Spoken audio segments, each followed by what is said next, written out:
Ok, bonsoir à tout le monde. C'est encore un plaisir de vous revoir ce lundi, comme à l'accoutumée. Bonsoir. Oui, on va commencer notre numéro de ce jour. Comme vous savez, la fois passée, on devait parler de l'imagerie des dents et de l'articulation temporomandibulaire. Et j'ai eu des feedbacks comme quoi c'était excellent. Mais pour certains, c'est la première fois qu'ils participent à des cours de ce niveau ici. Ils souhaitaient que nous partons à pas de tortue pour qu'ils comprennent. Et c'est comme ça qu'on s'est arrêté à l'imagerie des dents seulement la fois passée.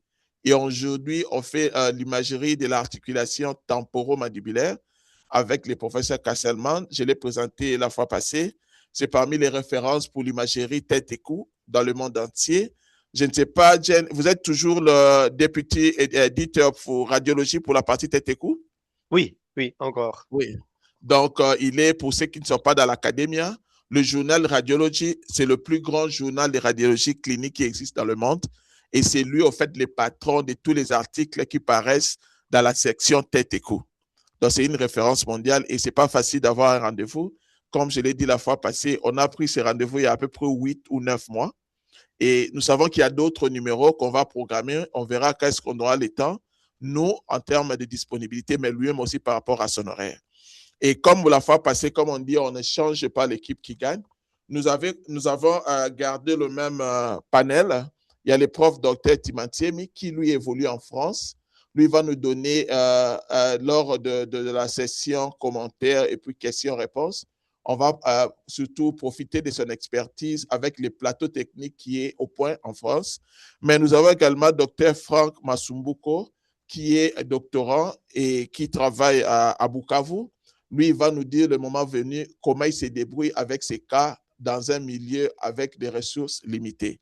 Alors, je ne vais pas monopoliser la parole. Je pense directement donner la parole au professeur Kasselman pour commencer les cours. Et je vais prier à tout le monde de fermer son micro pour qu'on commence notre numéro. Professeur Kasselman, the stage is yours. Merci, Daddy. Je vais voir comment je peux montrer les images. Voilà, ils sont là. Et la première partie, anatomie, et c'est parti. Donc, bonjour à tous. Ce soir, nous allons parler de l'articulation temporomandibulaire. Nous commençons avec l'anatomie imagerie. La deuxième partie sera les lésions bénignes. Et puis, nous allons euh, euh, euh, des lésions bénignes, mais non tumorales. Et puis, on va terminer avec les lésions tumorales. Mais d'abord, l'anatomie de l'articulation temporomandibulaire. Quand nous regardons l'articulation temporomandibulaire, il y a des composants clés. Il y a l'articulation même, la surface articulaire de l'os temporal, la fosse glénoïde, le condyle mandibulaire, le disque articulaire et la capsule articulaire. Puis autour, il y a des muscles et des ligaments extracapsulaires. Donc, ça sont les composants. Si nous regardons un petit peu plus en détail, vous avez le col du mandibule, le condyle du mandibule, et puis nous avons la capsule articulaire postérieure et antérieure. Et puis, en haut, on a la fosse glénoïde qui fait partie de l'os temporal avec le tubercule articulaire qui est antérieur euh, fosse glénoïde. Entre la fosse glénoïde et le condyle, avec leur surface articulaire, il y a le disque. Et donc, le disque est au-dessus et au-dessous, il y a les espaces articulaires. Donc, ça, c'est ce qu'on peut voir quand on regarde l'articulation euh, temporomandibulaire. On peut utiliser du scanner. Le scanner, il n'a pas le détail que le cone beam. Vous voyez, ça c'est un cone beam et vous voyez les détails que vous avez sur toutes les structures osseuses. On a le condyle, la fosse glénoïde qu'on voit très très très bien ici. Puis on a le tubercule articulaire et puis on a le processus glénoïde postérieur glénoïdien. Puis on a le conduit auditif externe qui est derrière. Aussi en axial, vous voyez très bien le condyle et puis les parois de la fosse glénoïde. Mais c'est clair qu'une fois que vous voulez voir le disque, et les parties molles autour, là, on a besoin de l'IRM. Et en IRM, on voit très bien ici le condyle avec la moelle osseuse en haut signal, et puis le col, et puis on a le tubercule articulaire et le conduit auditif externe en arrière. Puis, entre la fosse glénoïde et le condyle, là, vous avez le disque. Le disque qui a un hyposignal, hein, et qui est plus noir que, par exemple, les ligaments et la zone bilaminaire. On en revient tout à l'heure. Donc, quand on regarde donc cette articulation, quand on regarde ça, on sait que supérieur de l'articulation, on a la fosse mandibulaire, la fosse glénoïde, inférieur, le condyle mandibulaire, antérieur, le tubercule articulaire ou éminence intercondylienne, puis postérieur, le processus postglénoïdien. Quand je reviens en arrière, c'est ça, hein, en arrière de l'articulation. Médial, le processus antoglénoïdien. On pouvait voir ça en scanner. Ça, c'est ici. Voilà, le processus antoglénoïdien. Et puis, on a aussi latéral, la crête non nommée, reliant les limites antérieures et postérieures. Et donc, ça, c'est la définition de l'articulation et ce qui est au-dessus, en arrière et en avant. L'articulation temporomandibulaire est une articulation ganglimo-arthrodiale. Qu'est-ce que ça veut dire? Ganglimo, ça veut dire qu'il y a un mouvement de glissement dans la partie supérieure de l'articulation. Puis, il y a un mouvement arthrodial dans la partie inférieure qui est un mouvement de rotation de type charnière. Donc, il y a glissement et rotation. La disque articulaire est la structure la plus importante pour la mobilité articulaire et elle est en forme de selle et la surface supérieure est convexe et inférieure est concave, en tout cas quand la bouche est fermée. Donc vous voyez en haut convexe et en bas concave. On sait que le disque est constitué de tissus fibrocartilagineux résistants et avasculaires. Donc, ici, on a le disque et vous voyez que quand la bouche est ouverte, il y a une apparence du disque qui est différente que quand la bouche est fermée. Donc, ici, vous voyez, quand la bouche est ouverte, on a très bien ici en nœud papillon, hein, c'est ça, avec un triangle antérieur, triangle postérieur et la zone intermédiaire qui est aplatie quand la bouche est ouverte. Donc, vous voyez, le condyle est maintenant passer en avant sous le tubercule articulaire. La position normale, c'est à 6 heures. Donc, normalement, le condyle, on doit le trouver à 6 heures du tubercule articulaire. Vous voyez aussi que le disque en arrière a deux lames, la lame supérieure et inférieure, qui s'attachent l'un sur le processus postérieur glénoïde et l'inférieur sur la capsule articulaire. En avant, c'est sur la capsule articulaire, surtout en bas, et en haut, il y a aussi l'attachement du muscle ptérygoïdien latéral. On revient là-dessus aussi. Entre les deux, vous voyez aussi quand la bouche est ouverte que les espaces articulaires sont plus grands que quand la bouche est fermée. Donc, par exemple, dans le passé, quand on faisait des arthrographies, qu'on ne fait plus parce que maintenant on a l'IRM, mais quand on faisait des arthrographies, on demandait toujours aux patients d'ouvrir la bouche parce que maintenant c'est plus facile de ponctionner ça que quand c'est très petit. Donc, c'est plus facile donc, de faire une arthrographie avec la bouche ouverte. Donc, ici, vous voyez ce qui se passe.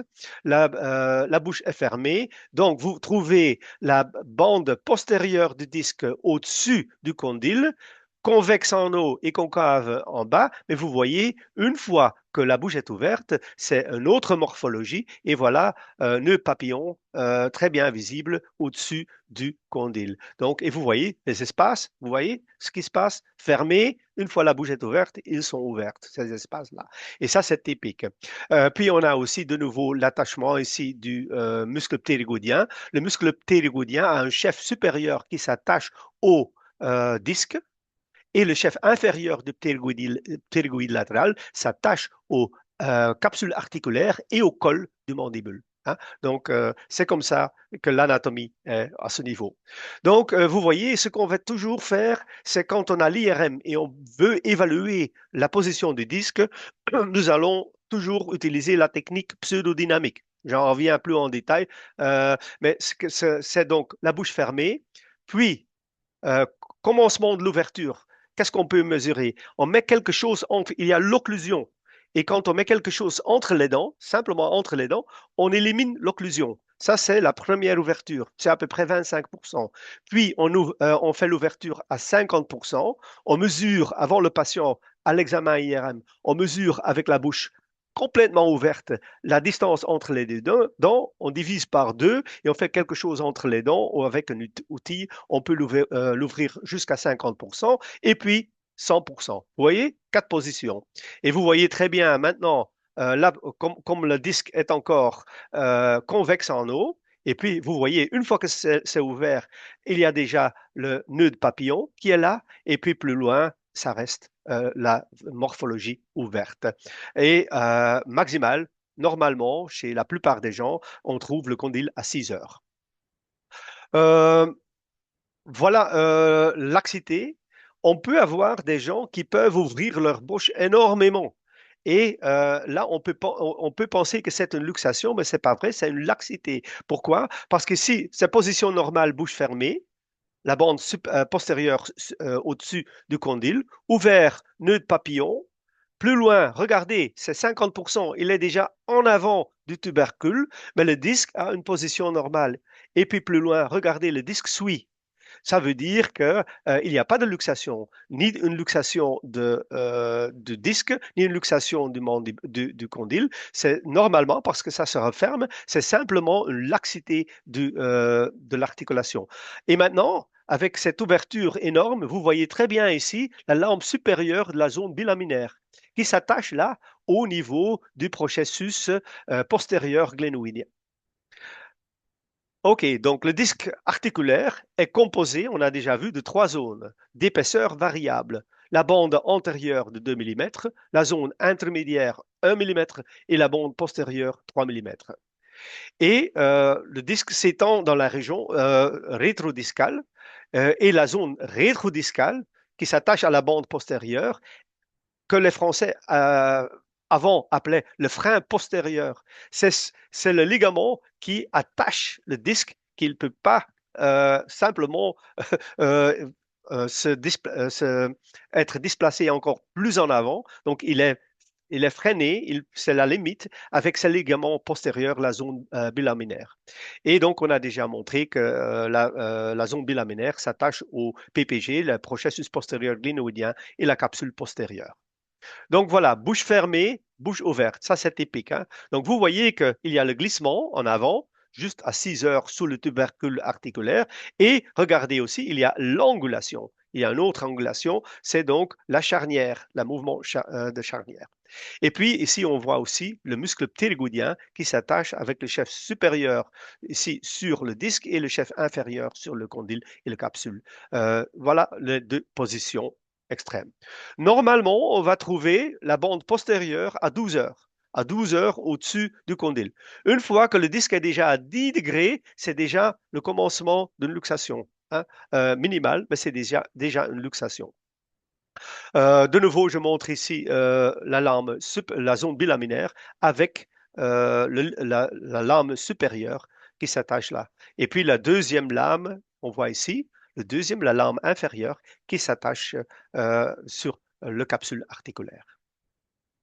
En coronal, on peut aussi le voir. Ici, vous voyez le condyle et au-dessus du condyle, on a le disque. Hein, vous voyez les grilles entre la fosse glénoïde qui se trouve là. Hein, c'est la base du crâne. Normalement, le disque doit rester entre ces lignes parallèles au condyle, latéral et médial. Donc ici, c'est une position normale. Mais c'est clair qu'on peut avoir des luxations médiales et latérales aussi. Plusieurs muscles de mastication sont aussi impliqués. Il y a les adducteurs, les muscles élévateurs pour la fermeture de la mâchoire. C'est le muscle masséter qui s'attache aux arcades zygomatiques et puis de l'autre côté, il s'attache à l'angle et la face latérale du mandibule. Puis il y a le muscle ptérygoïdien médial qui commence à la lame ptérygoïde latérale et puis s'attache de l'autre côté à la face médiale de la mandibule, latérale et médiale de la mandibule pour fermer la bouche. Et puis le muscle temporal commence dans sur la fosse temporale et s'arrête au niveau du processus coronoïde. Ce sont les trois muscles adducteur qu'on peut avoir. Voilà, on a ici le muscle temporal, hein, fosse temporale vers le processus coronoïdien. On a le muscle masséter de l'extérieur et puis le ptérygoïdien médial à l'intérieur du mandibule, donc pour fermer la bouche. Puis on a les muscles de abducteurs, les muscles abaisseurs ou pour l'ouverture de la bouche. Et ça, c'est le muscle ptérygoïdien latéral qui a un chef supérieur. Ce muscle, il commence à la grande aille du sphénoïde et il s'attache aux capsules antérieures et la bande antérieure du disque. Puis on a le ptérygoïdien latéral, le chef inférieur. De nouveau, ça commence à la lame ptérygoïdienne latérale et s'arrête au niveau du col de la mandibule. Et puis on a le muscle digastrique. Et le muscle digastrique commence avec le ventre postérieur qui s'attache au mastoïde et a aussi un ventre antérieur qui s'attache au symphyse mandibulaire. Et entre les deux, il y a un tendon intermédiaire qui est fixé à l'osioïde. On peut voir ça ici. Donc ici, vous avez le digastrique, ventre postérieur sur mastoïde, ici le ligament sur l'hyoïde et puis le ventre antérieur sur le symphyse. Donc ça, c'est le muscle. Et puis les deux chefs de muscle ptérygoïdien latéral, mais on a déjà les mentionnés. Mais si vous les voyez très, très, très, très jolis en IRM, vous voyez là le chef supérieur qui s'attache au disque et puis le chef inférieur qui s'attache au col du mandibule et aussi aux capsules articulaires du mandibule.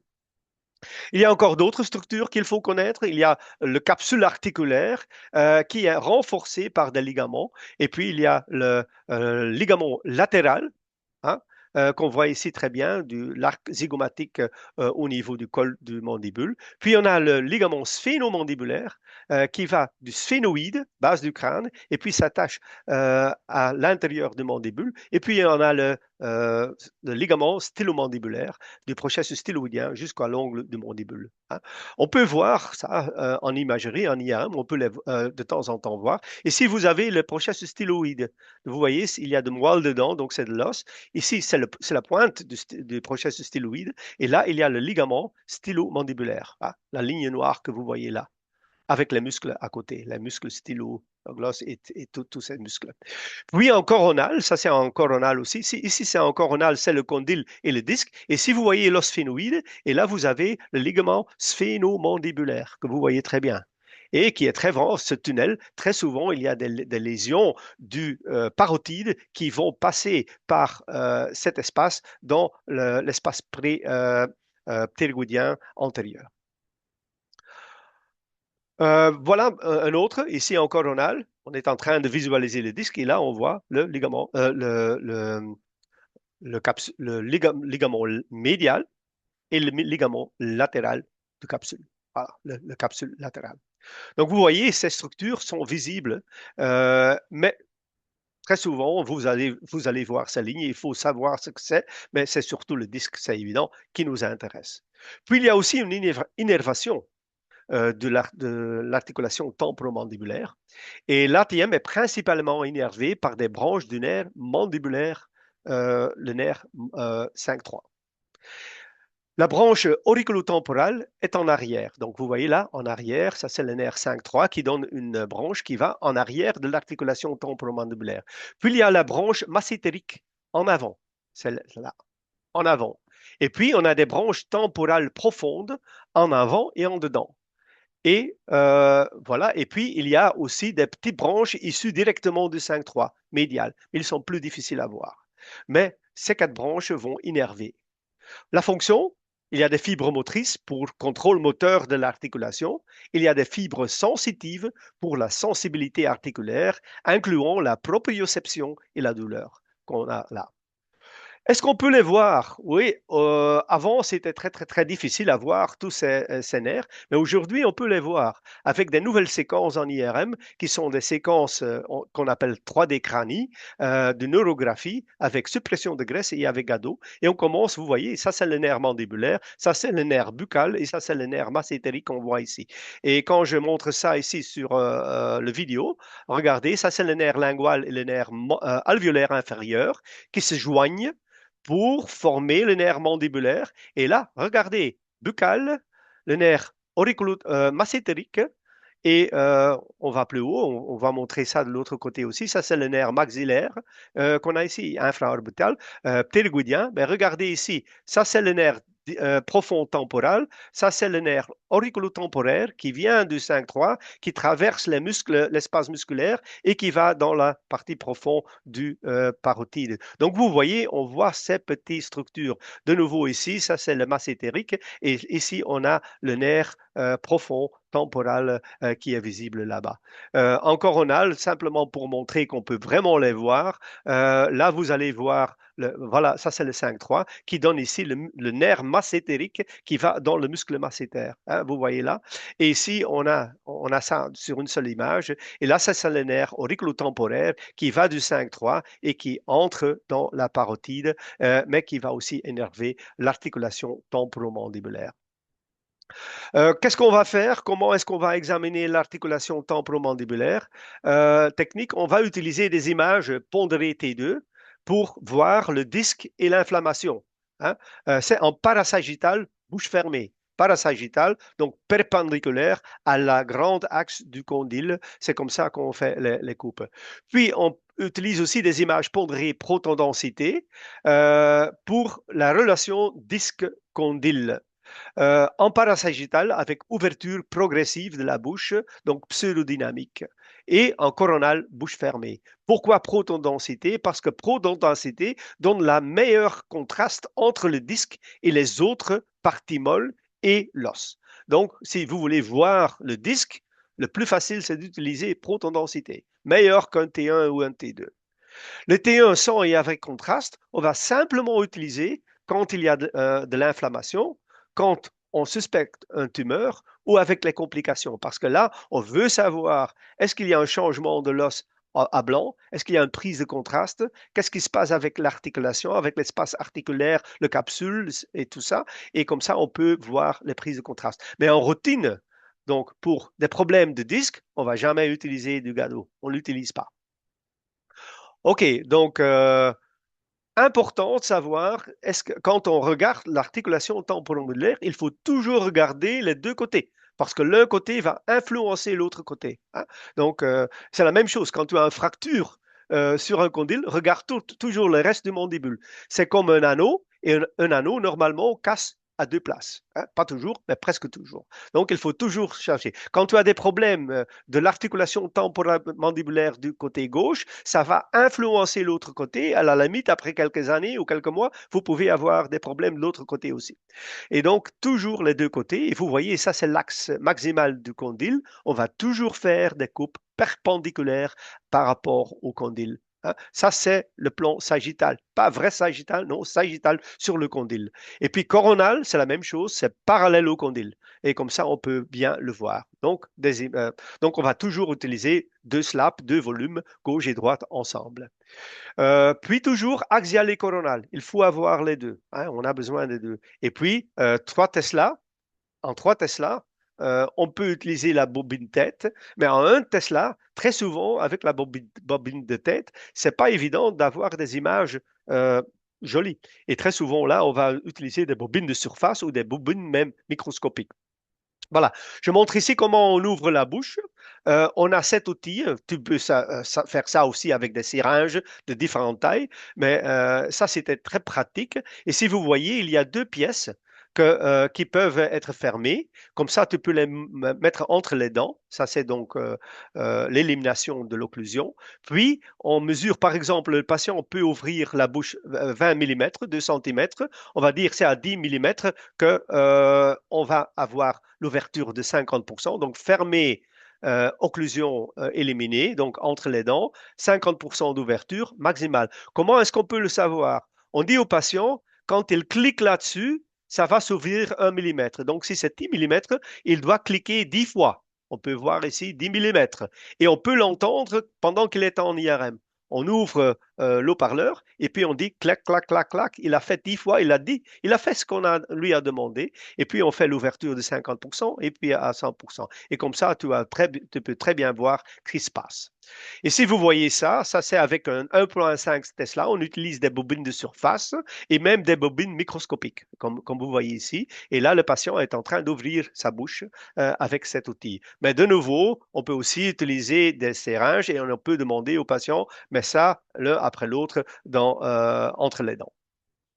Et on peut aussi demander, avec les séquences qui sont très vite, on n'a pas pseudodynamique, mais on peut demander au patient, ouvre la bouche très lentement pendant 10 secondes et puis le refermer. Et comme ça, on prend des images chaque 1,30 secondes et comme ça, on a vraiment un mouvement physiologique et pas pseudodynamique. Et ici, vous voyez un épanchement qu'on a aussi.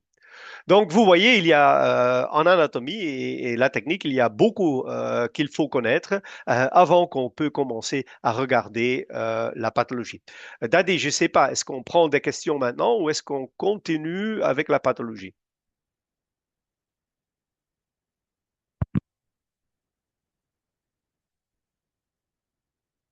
Je ne l'attends pas. Je ne sais pas s'il est là. Donc,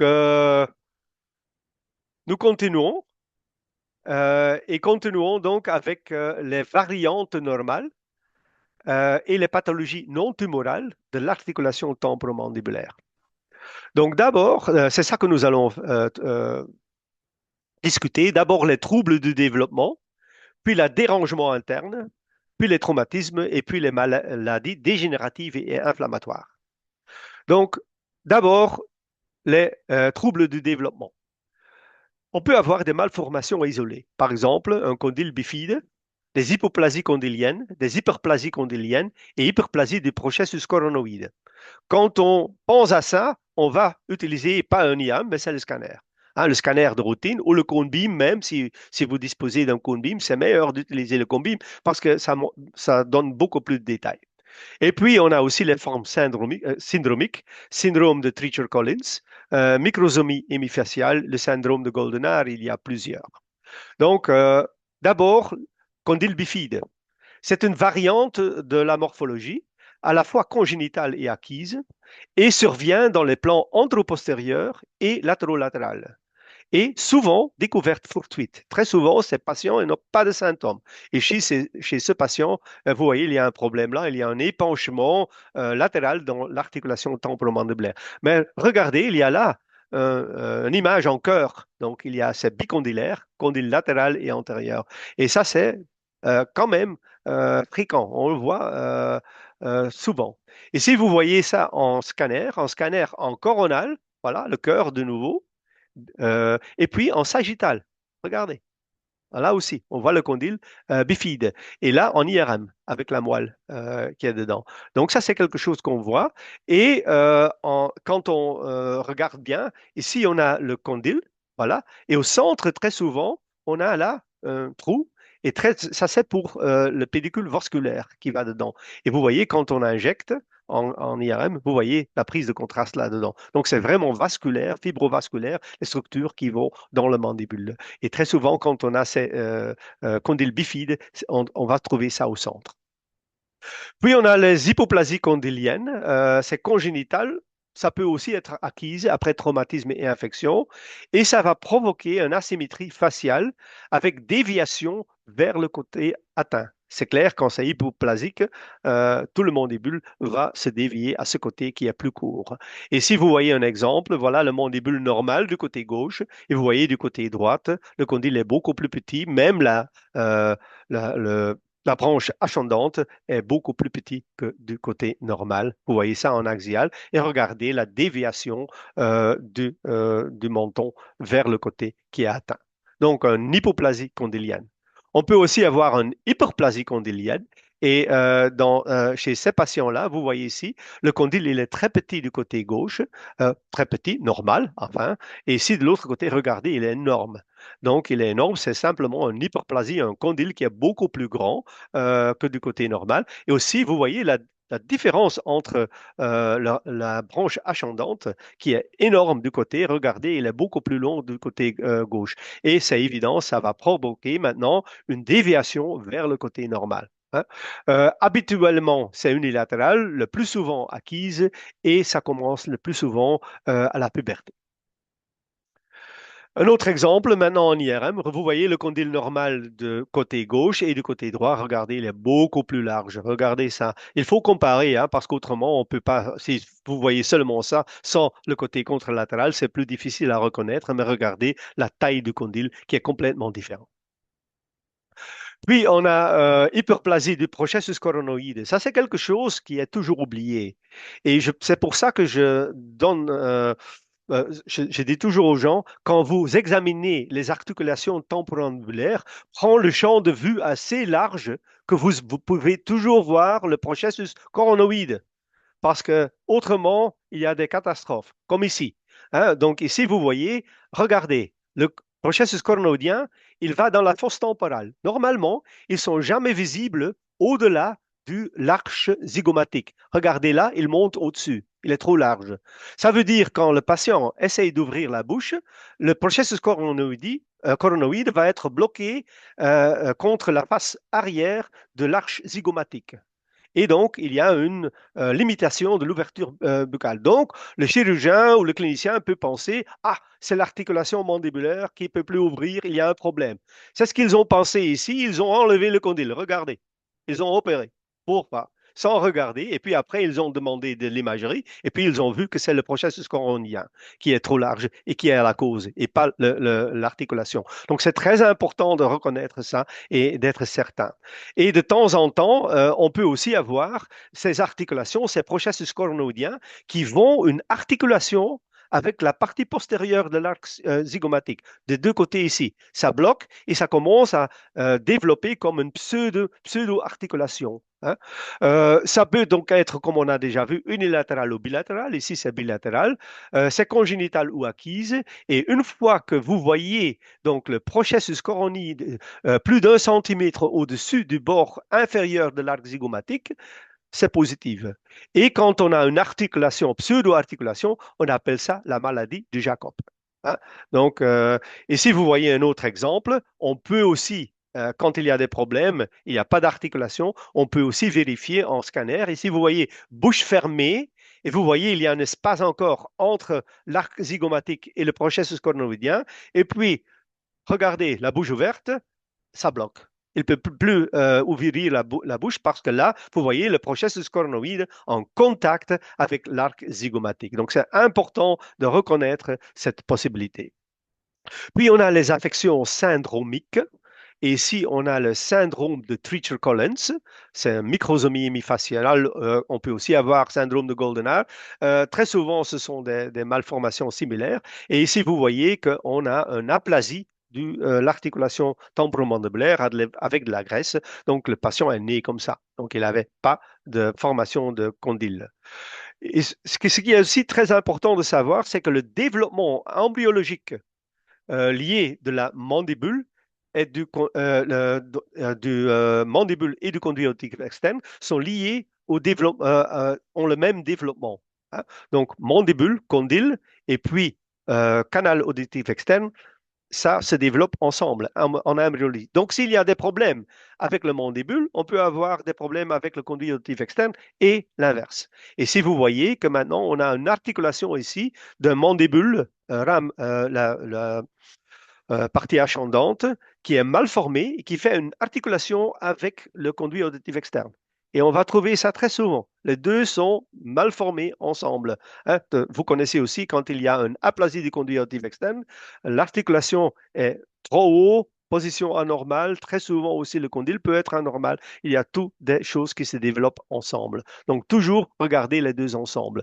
Et voilà, ici, on a une microsomie hémifaciale. Qu'est-ce qu'on a? Vous voyez, le mandibule est pas ou est hypoplasique, presque pas là. Et vous voyez qu'il n'y a pas de conduit auditif externe. Hein. L'autre côté, vous voyez, mandibule et là, le conduit. Ici, Il n'y a pas de condylotive externe, donc il y a aussi un mandibule qui est complètement normal. Très souvent, les deux vont ensemble, et même quand on a ces malformations du condyle, comme on a ici, chez un microsomie hémifaciale, très souvent aussi dans l'oreille moyenne, les ossicules, le marteau et l'enclume, très souvent, sont fusionnés et on appelle ça l'image en molaire.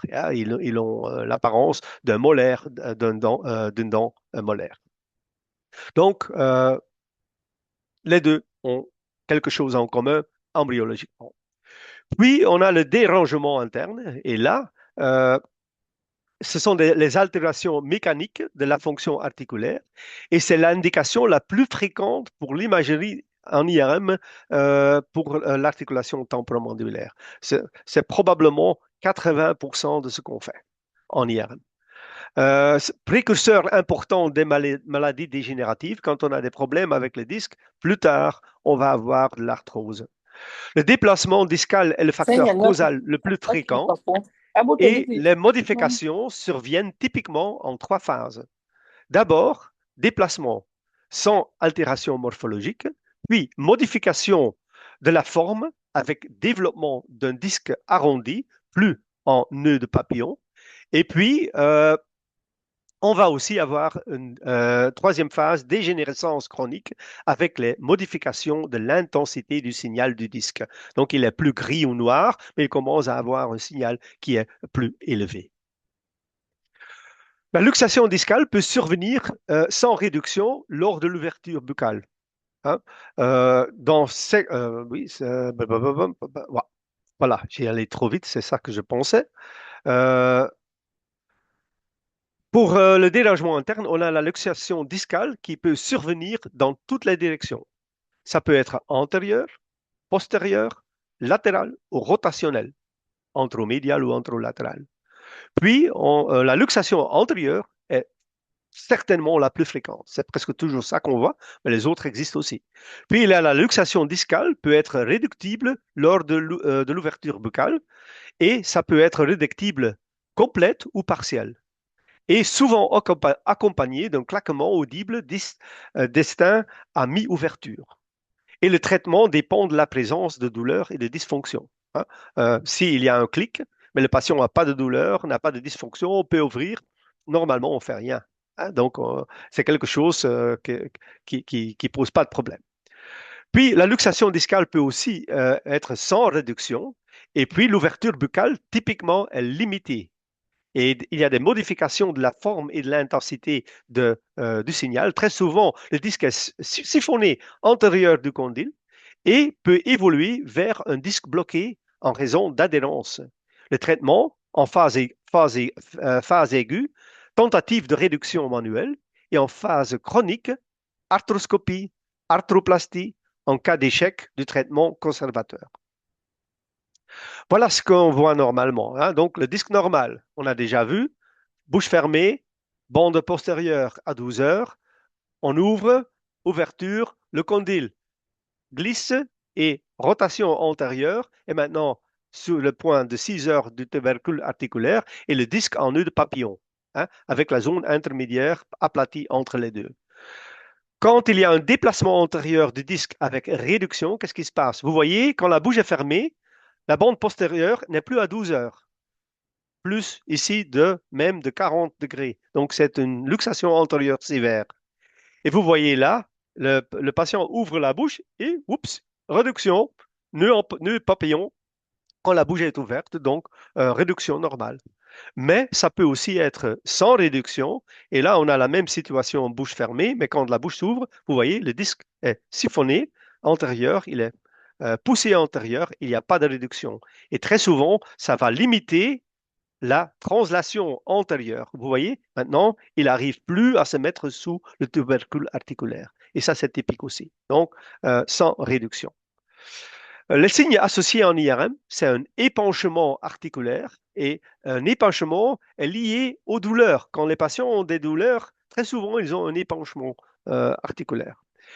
Des hyperintensités T2 dans la région rétrodiscale, donc c'est la zone bilaminaire, parce que là, il y a aussi des inflammations, du stress, et ça donne aussi des douleurs, et des modifications arthroscopiques, arthrosiques, souvent liées à la dégénérescence discale, hein. Ça commence avec les disques qui se dégénèrent, mais après, ça va aussi être les structures osseuses.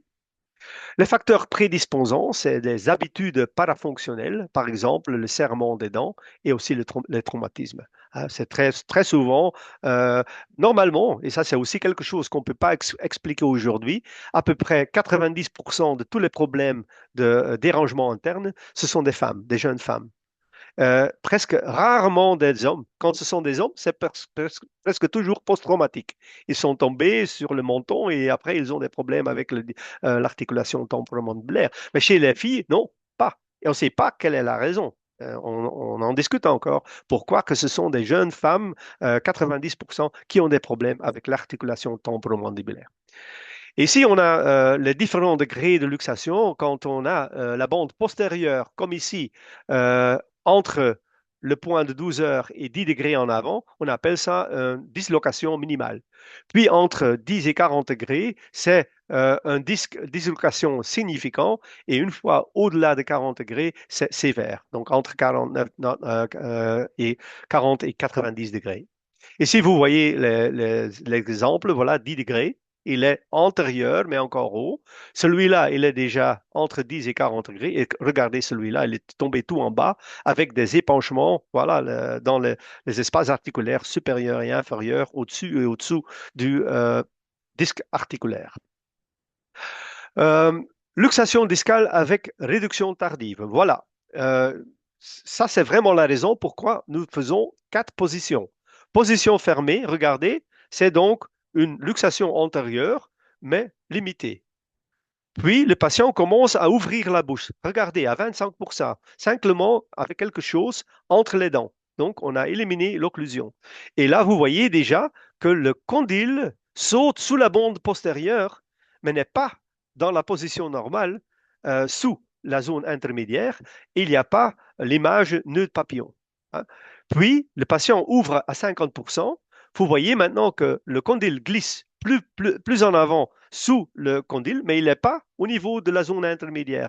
Et puis, après 50%, il ouvre 100%, whoop, maintenant, tout saute en place, hein. Nœud papillon, 6 heures, voilà, position normale. Donc, complètement. Donc, vous voyez, luxation antérieure, début de la réduction, plus loin réduction, et puis la réduction définitive qu'on voit ici. Et comme ça, on peut très bien savoir ce qui se passe.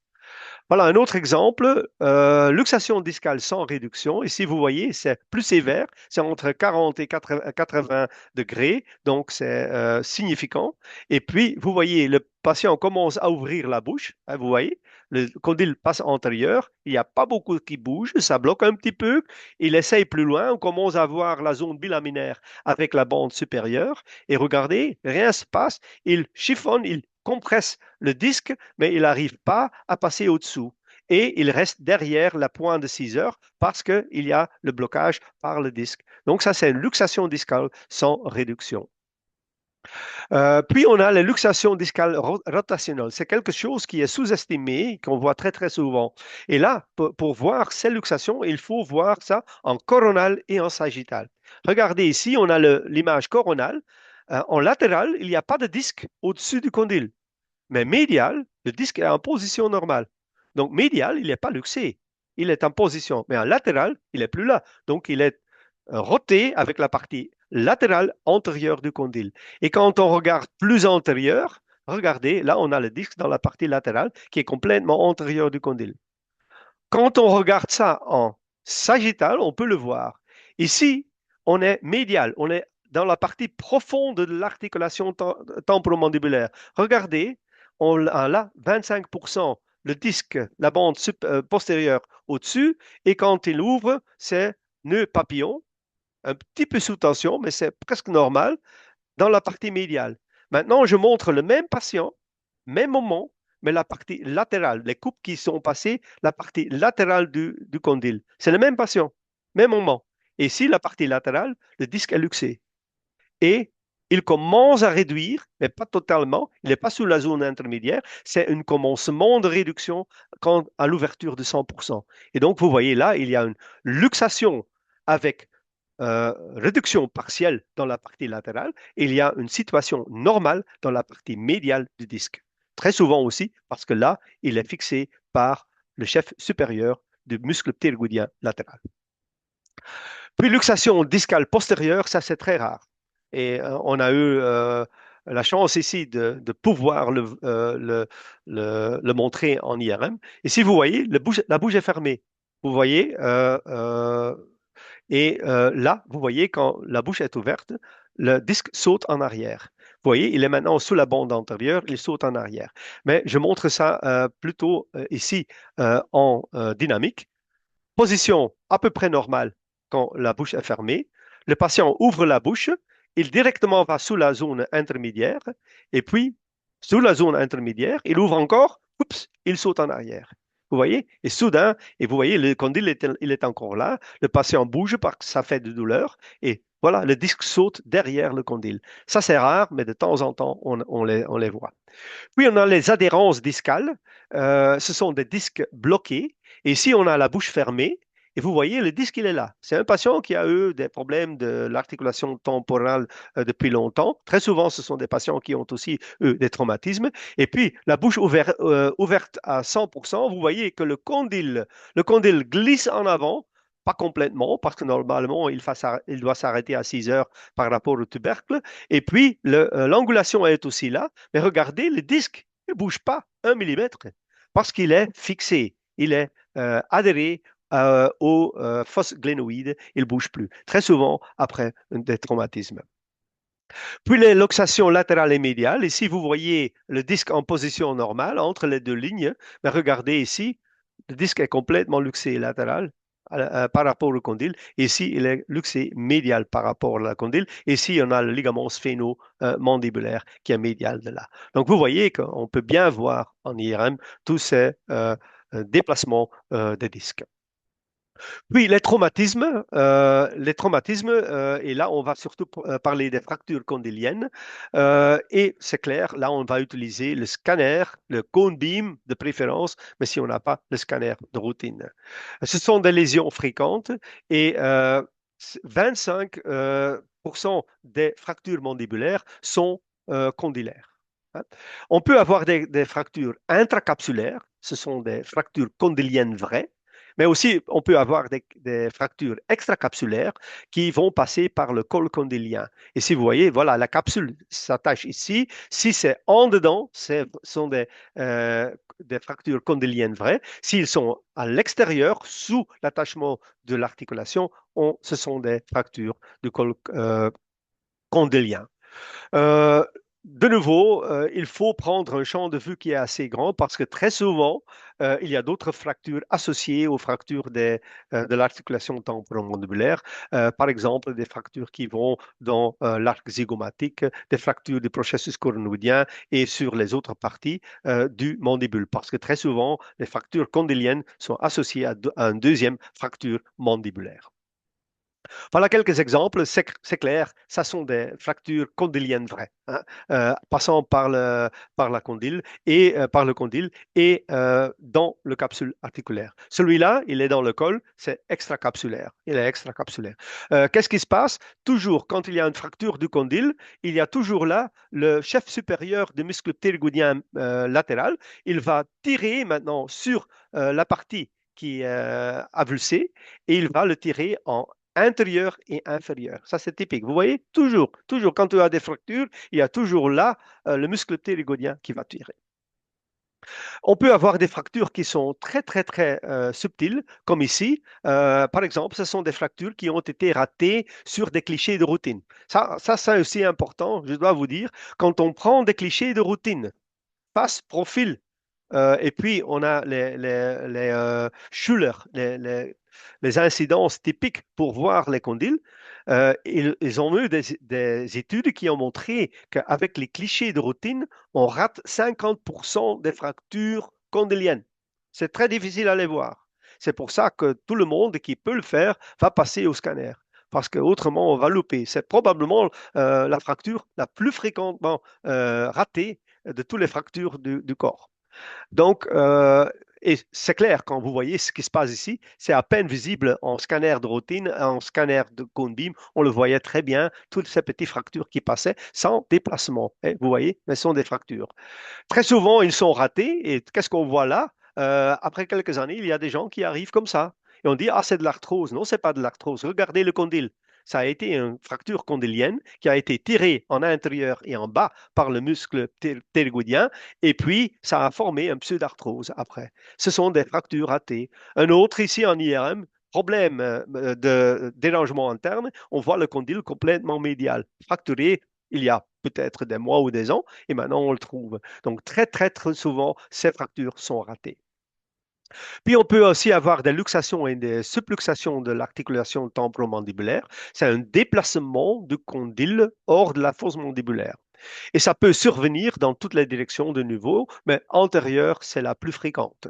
Postérieure et supérieure, en cas de traumatisme, peut entraîner des lésions graves parce que ça peut entrer dans la fosse crânienne moyenne et peut donner des problèmes avec le conduit auditif externe. Donc, si c'est postérieur et supérieur, toujours vérifier la base du crâne. Les classifications aiguës dans les 72 heures, chroniques persistantes plus de 72 heures, prolongées plus d'un mois et chroniques récidivantes. Généralement, si ça se passe, ce sont souvent des gens qui n'ont plus de dents, qui sont âgés et normalement, ils savent eux-mêmes de réduire la luxation et ils savent quoi faire parce qu'ils ont eu plusieurs fois. Traitement en urgence, quand il y a du trismus et des fibroses, là, souvent, il faut intervenir quand c'est certainement si c'est la première fois. Voilà, on peut le voir. Ici, c'est un patient qui arrive. C'est pas un âgé. Il a encore tous ses dents. Donc, normalement, ce sont les gens âgés et sans dents. Et quand ils ont des luxations multiples, le tubercle va être aplati. Et puis, c'est clair, une fois que c'est aplati, il y a encore plus de chances qu'il y a des luxations. Hein, on voit ça. Mais ici, c'est un jeune. Et vous voyez là, le condyle du côté droit est dans la fosse, mais de l'autre côté, il est en avant de l'éminence articulaire. Donc, on peut le voir en scanner s'il y a des doutes. Puis, des traumatismes iatrogènes de chirurgie, on peut avoir des neuropathies dues à une lésion qui va irriter le nerf. Hein. Euh, Comment est-ce qu'on peut le voir? L'irritation du nerf, donc la neuropathie, va être visible comme une hyperintensité du signal du nerf. Et ça représente œdème du nerf, dégénérescence walérienne et une démyélinisation du nerf. Ce n'est pas une prise de contraste, c'est ça qui se passe au niveau du nerf. Et je montre un exemple ici. Ça, c'est un patient avec des antécédents de prothèse bilatérale. Il avait des problèmes de l'articulation temporomandibulaire. Et puis, ils ont dit, OK, on va mettre une prothèse. On ne peut pas le résoudre. Et puis, après la prothèse a mis, il développe de douleurs insupportables dans la région 5.3 et 5.2. Puis il commence avec des traitements médicaux, puis il commence avec des stimulations magnétiques transcrâniennes hein, sur la région corticale du 5, et puis ça ne marche pas, et puis ça se termine avec des stimulations cérébrales thalamiques, avec des implants cérébraux. Donc, mais avant que quelqu'un va faire ça, mettre des implants cérébraux profonds, il doit être certain qu'il y a des problèmes. Et avant, on ne pouvait pas le voir. Aujourd'hui, on peut le voir. Regardez avec moi, avec ce qu'on voit chez ce patient. Donc, le patient, il a donc le prothèse, il y a des artefacts là-bas. Et regardez, ici, nous allons voir, regardez, ça c'est le nerf masséterique. Ça, c'est le nerf masséterique, ça, c'est de l'autre côté. Il a 3 fois la taille, il est hyper intense et c'est le seul nerf, tout le reste est normal, celui-là, il est irrité. C'est une neuropathie du nerf masséterique. Donc, à cause de ça, ils ont dit, ah, c'est vraiment ce nerf-là qui est la cause. Il y a une neuropathie, donc maintenant, on est prêt à mettre des stimulations cérébrales thalamiques. Et ce qu'ils ont fait, et maintenant, ça va mieux avec le patient. Mais vous voyez à tel point, on peut maintenant voir avec les nouvelles techniques ce qui se passe au niveau des nerfs. Puis on a les pathologies dégénératives et inflammatoires. Les affections dégénératives, de loin, la pathologie de l'ATM la plus fréquente, hein. C'est de l'osteoarthrose. Ça peut terminer à l'ankylose fibreuse osseuse, des résorptions condyliennes progressives et ça peut donner des kystes synoviaux.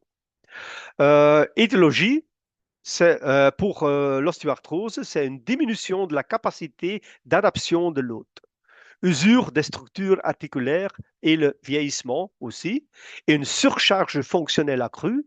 Exemple, des activités parafonctionnelles, on appelle ça aussi les athlètes masséteriques et des modifications occlusales. Tout ça peut donner des problèmes au niveau de l'articulation temporomandibulaire et des sites de prédilection sont la surface antero-supérieure du condyle et l'éminence articulaire. Donc, le tubercule articulaire. Voilà ce qu'on peut voir. Et maintenant, avec le cone beam, on voit plus en détail ce qui se passe. Même si c'est vrai subtil, on peut déjà le voir. Ça, c'est plus subtil. Ici, vous voyez que l'espace articulaire a presque disparu. Là, on a du sclérose et ça commence à donner des osteophytes. Regardez le côté normal, le côté anormal. Ici, c'est plus discret. Vous voyez, le condyle il est bien arrondi. Ici, on a déjà des érosions qui commencent à se faire. Aussi en sagittal, vous voyez tout le détail en cone beam. Vous voyez aussi l'espace en arrière est rétréci, donc est plus mince. Mais ça peut devenir de quelque chose qui est pas vraiment grave, comme ici, à quelque chose qui est très grave, comme ici, donc avec du sclérose, avec des érosions, des osteophytes, et aussi en IRM, on peut le voir. Ici, vous voyez les érosions, on peut voir ça avec un épanchement articulaire ici qui est latéral, et probablement aussi avec un souris, donc de l'os qui est tombé dans l'articulation articulaire. Euh, Autre chose qu'il faut connaître, et je vois ça ici, ce qu'on a aussi, il y a toujours entre l'articulation articulaire et la partie antérieure du conduit auditif interne, il y a une ouverture congénitale, hein, qui appelle le foramen de Höschke. Et le foramen de Höschke, normalement, il est fermé. Mais c'est clair, quand vous avez de l'osteoarthrose de l'articulation temporomandibulaire, ça va provoquer des épanchements, plus de tension dans le capsule articulaire, hein, en dedans, et ça va euh, essayer de sortir de l'articulation sous pression. Et très souvent là, on va voir qu'il y a des parties de l'articulation du capsule qui vont entrer par le foramen de Höschke dans le conduit auditif externe. Donc ça, c'est une complication aussi qu'on peut avoir de l'arthrose de l'articulation temporomandibulaire. Est-ce qu'on peut le voir en IRM? Oui. Pourquoi est-ce que c'est important? Parce que très souvent, les gens aussi arrivent avec des problèmes de dérangement interne et puis on fait un IRM, mais à la limite, il y a beaucoup d'arthrose. Mais regardez en T2 et en T1 aussi, vous pouvez très bien voir les osteophytes, la sclérose, voilà, la disparition de l'espace articulaire, on voit très bien. Ici, vous voyez le disque et là, vous voyez l'érosion du condyle, la partie médiale, la partie latérale est encore intacte.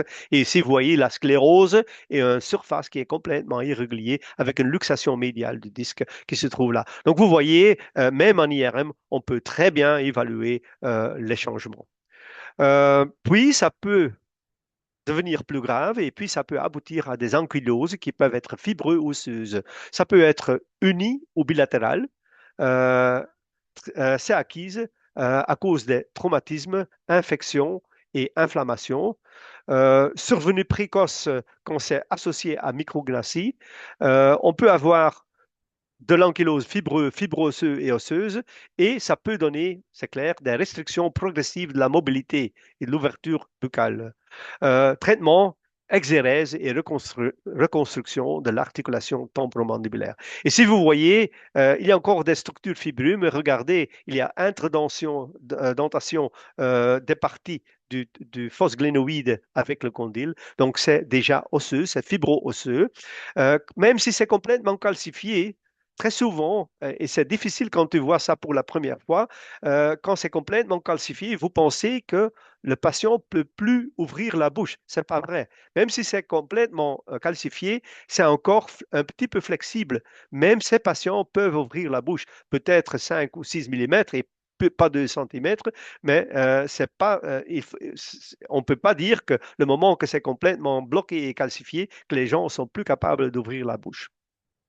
Puis, dégénératif, on peut avoir aussi la résorption condylienne progressive et érosion condylienne rapidement progressive, souvent bilatérale, mais asymétrique, et surtout chez des adolescentes, on peut avoir ça, et là, on appelle ça le syndrome des cheerleaders. Hein.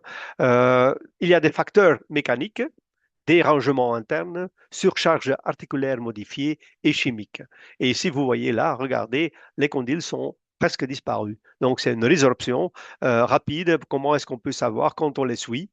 On peut voir ça quand on ne les suit pas. Ils arrivent comme ça. C'est la clinique qui va vous aider aussi. Associé à ces choses, ces changements dégénératifs, on peut aussi avoir des kystes synoviales. Et ici, vous voyez ce que ça donne. Ici, vous voyez, c'est la capsule articulaire qu'on voit là. Et le sac articulaire, il est rempli de liquide. Et puis, dedans, il y a déjà des structures qui sont moins hyper intenses. Donc, dedans, on peut avoir des parties molles, mais aussi des calcifications peuvent être là. Mais surtout, ce sont des changements, de fibrose dedans, des matériaux hémorragiques qui peuvent être dedans. Et si vous voyez le kyste euh, bilobère, pourquoi? Parce qu'ici, entre les deux se trouve l'incisure entre le col du mandibule et le processus coronoïdien. Donc, il pend des deux côtés sur l'incisure mandibulaire. Puis inflammatoire, on peut avoir des affections inflammatoires, on peut avoir la polyarthrite rhumatoïde, l'arthrite idiopathique juvénile et puis la synovite villonovulaire pigmentée. Ça, on peut aussi avoir. Commençons avec l'APR. L'ATM est fréquemment atteinte, mais rarement la première articulation concernée. C'est quelque chose qu'il faut tenir en tête. Hein. Si vous pensez à la polyarthrite rhumatoïde, demande le patient s'il y a d'autres problèmes avec d'autres articulations. Les femmes sont plus fréquemment atteintes que les hommes. Les symptômes sont des arthralgies, raideur articulaire matinale et sensibilité focale. Il y a des phases évolutives. Initiales, on peut avoir de l'hyperémie synoviale, ostéopénie périarticulaire. Dans la phase aiguë, on peut avoir des érosions, aplatissement du condyle, épanchement articulaire et panus. Et puis en chronique, ça devient ostéoarthrose secondaire et avancée, l'ankylose, fibreux, osseuse. Donc, c'est ça qui se passe. En IRM, l'épanchement articulaire et l'œdème médulaire osseux est visible comme un haut signal en T2. Après GADO, il y a l'inflammation synoviale qui va hausser. En condymicité et en scanner, on a les érosions et l'ostéoarthrose secondaire, les changements osseux irréguliers, et puis l'ankylose au stade tardif. Donc, pour le juvénile, la forme juvénile est la maladie articulaire est une maladie articulaire auto-immune, la plus fréquente chez l'enfant. Atteinte de l'ATM chez 50% des patients qui ont cette atteinte et dont 70% asymptomiques. Donc, on va voir chez ces gens qui ont donc cette arthrite idiopathique juvénile, on va voir dans 3 quarts des patients que l'ATM est atteint, mais 7 sur 10 n'ont pas de symptômes du tout. L'atteinte bilace, qui est typique, hein, ça, si on voit ça chez un jeune, il faut déjà commencer à penser au diagnostic. L'atteinte bilatérale est plus fréquente et les signes d'imagerie sont similaires à ceux de l'APR. Donc, les autres symptômes, les mêmes. Voilà un exemple. Et si vous voyez en T2, ça c'est le condyle. Là, antérieur du condyle, dans l'espace articulaire, il y a un hypersignal, mais aussi avec des hypersignaux dedans. Voilà en T1, et après GADO, regardez la prise de contraste. Et là, les autres structures qui sont dans l'épachement visible, ça peut être panus, ça peut déjà, après l'ostéoarthrite, ça peut être des calcifications. Là, il faut les vérifier en scanner. Et si en axial, vous voyez ça déjà très bien. Voilà le capsule articulaire qu'on peut déligner et tout se passe à l'intérieur de l'espace articulaire avec du liquide et d'autres intensités. Vous voyez ça en T1, vous voyez que la moelle osseuse a disparu, donc il y a de l'œdème, il y a de dégénérescence, et puis après Gado, la prise de contraste synoviale dans l'espace articulaire, mais aussi dans le condyle. Hein. Vous voyez là l'inflammation intra-articulaire, donc PR.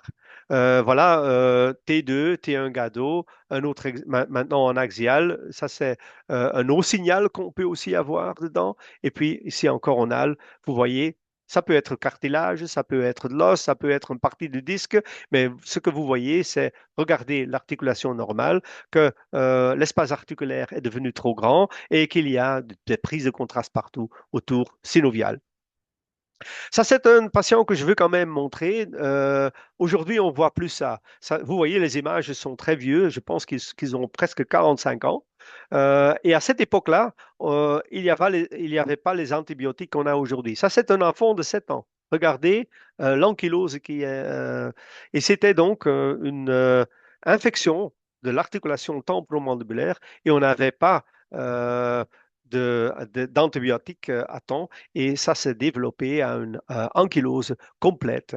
Vous voyez, dans la phase aiguë, il y a l'espace qui devient plus grand, puis ça va être plus petit et enfin, ça va évoluer en une arthrose. Ça c'est un PR, ça c'est un enfant de 7 ans avec une infection infectieuse bactérienne. La stade terminale de la PR, l'ankylose, vous voyez, tout est détruit et on commence à voir, ça c'est ankylose fibreuse et ça c'est l'ankylose osseuse qu'on commence à voir. Voilà pour ce qui est non tumoral. Donc, ce qui nous reste à faire, c'est les lésions tumorales. Dadi, je ne sais pas si vous êtes là maintenant. Est-ce que vous voulez prendre des questions maintenant ou est-ce qu'on continue d'abord avec la dernière partie? Je pense que c'est mieux qu'on continue, comme ça on fait les questions-réponses à Oui, la fin. Comme on a des OK, panélistes, on aura beaucoup plus gagné en temps si on le faisait. On continuait d'abord, puis les questions à la fin. très bien. Donc, la dernière partie, c'est la pathologie tumorale de l'articulation temporomandibulaire. Qu'est-ce qu'on va trouver? On a des lésions bénignes. Là, va avoir les ostiomes et les osteochondromes. On peut avoir des lésions malignes, des osteosarcomes, des chondrosarcomes et des métastases. Mais aussi, on peut avoir des lésions pseudotumorales, comme la chondromatose synoviale, puis la maladie aux cristaux de pyrophosphate de calcium, pseudogouttes, des kystes ganglionnaires, on a déjà vu, les synovites vilonodulaires pigmentés, on a déjà discuté, des kystes osseux simples, des kystes osseux anévrismales, des otites externes malignes et des granulomes à cellules géantes.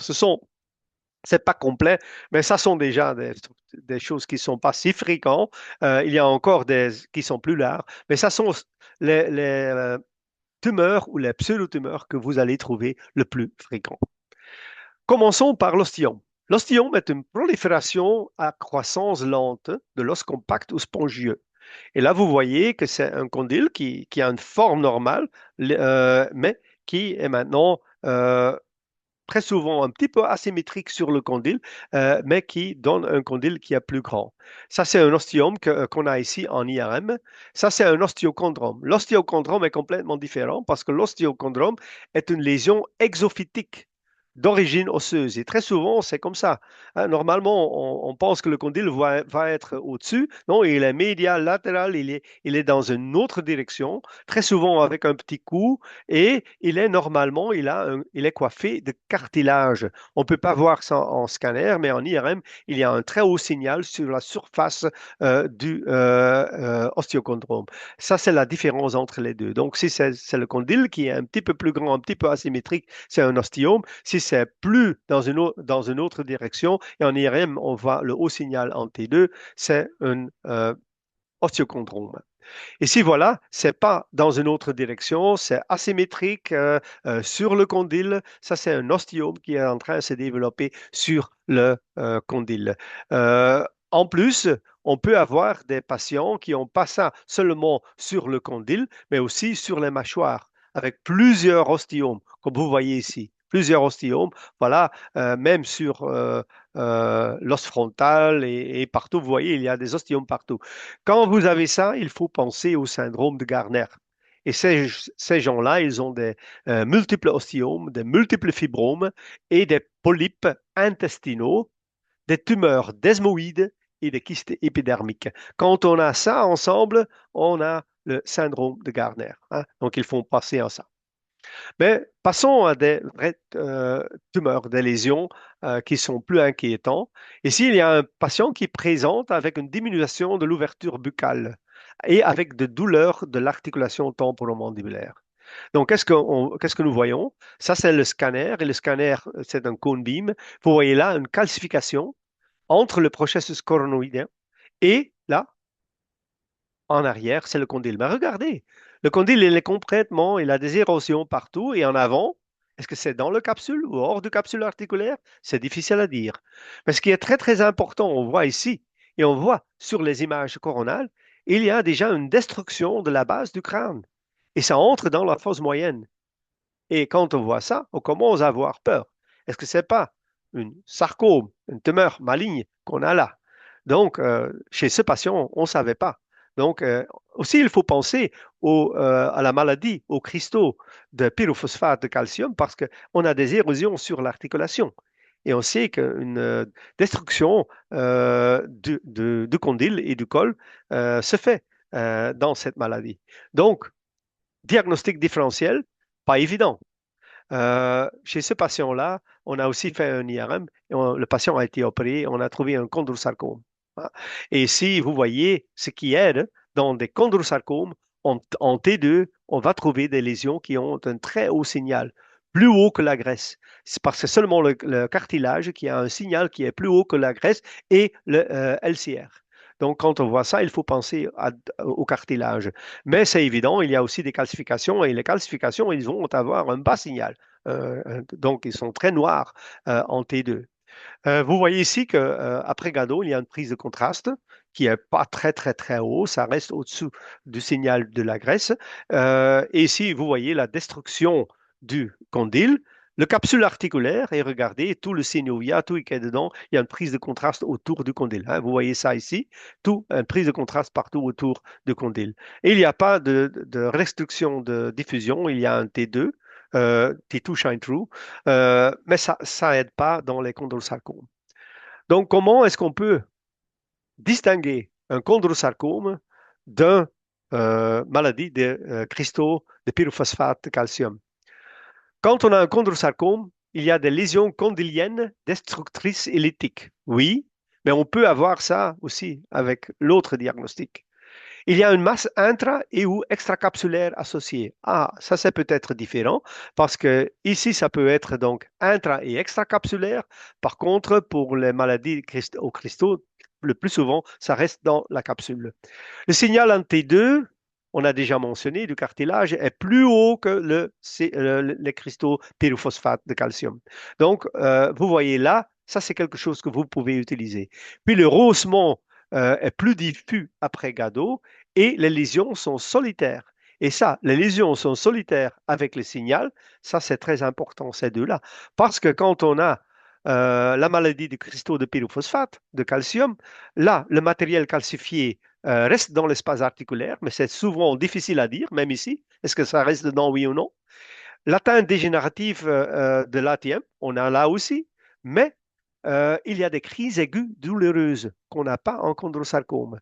Et souvent, atteinte d'autres articulations et en plus, le signal T2. Donc là, douloureux, autres articulations et le T2, on peut utiliser pour distinguer chondrosarcome et le CPPD.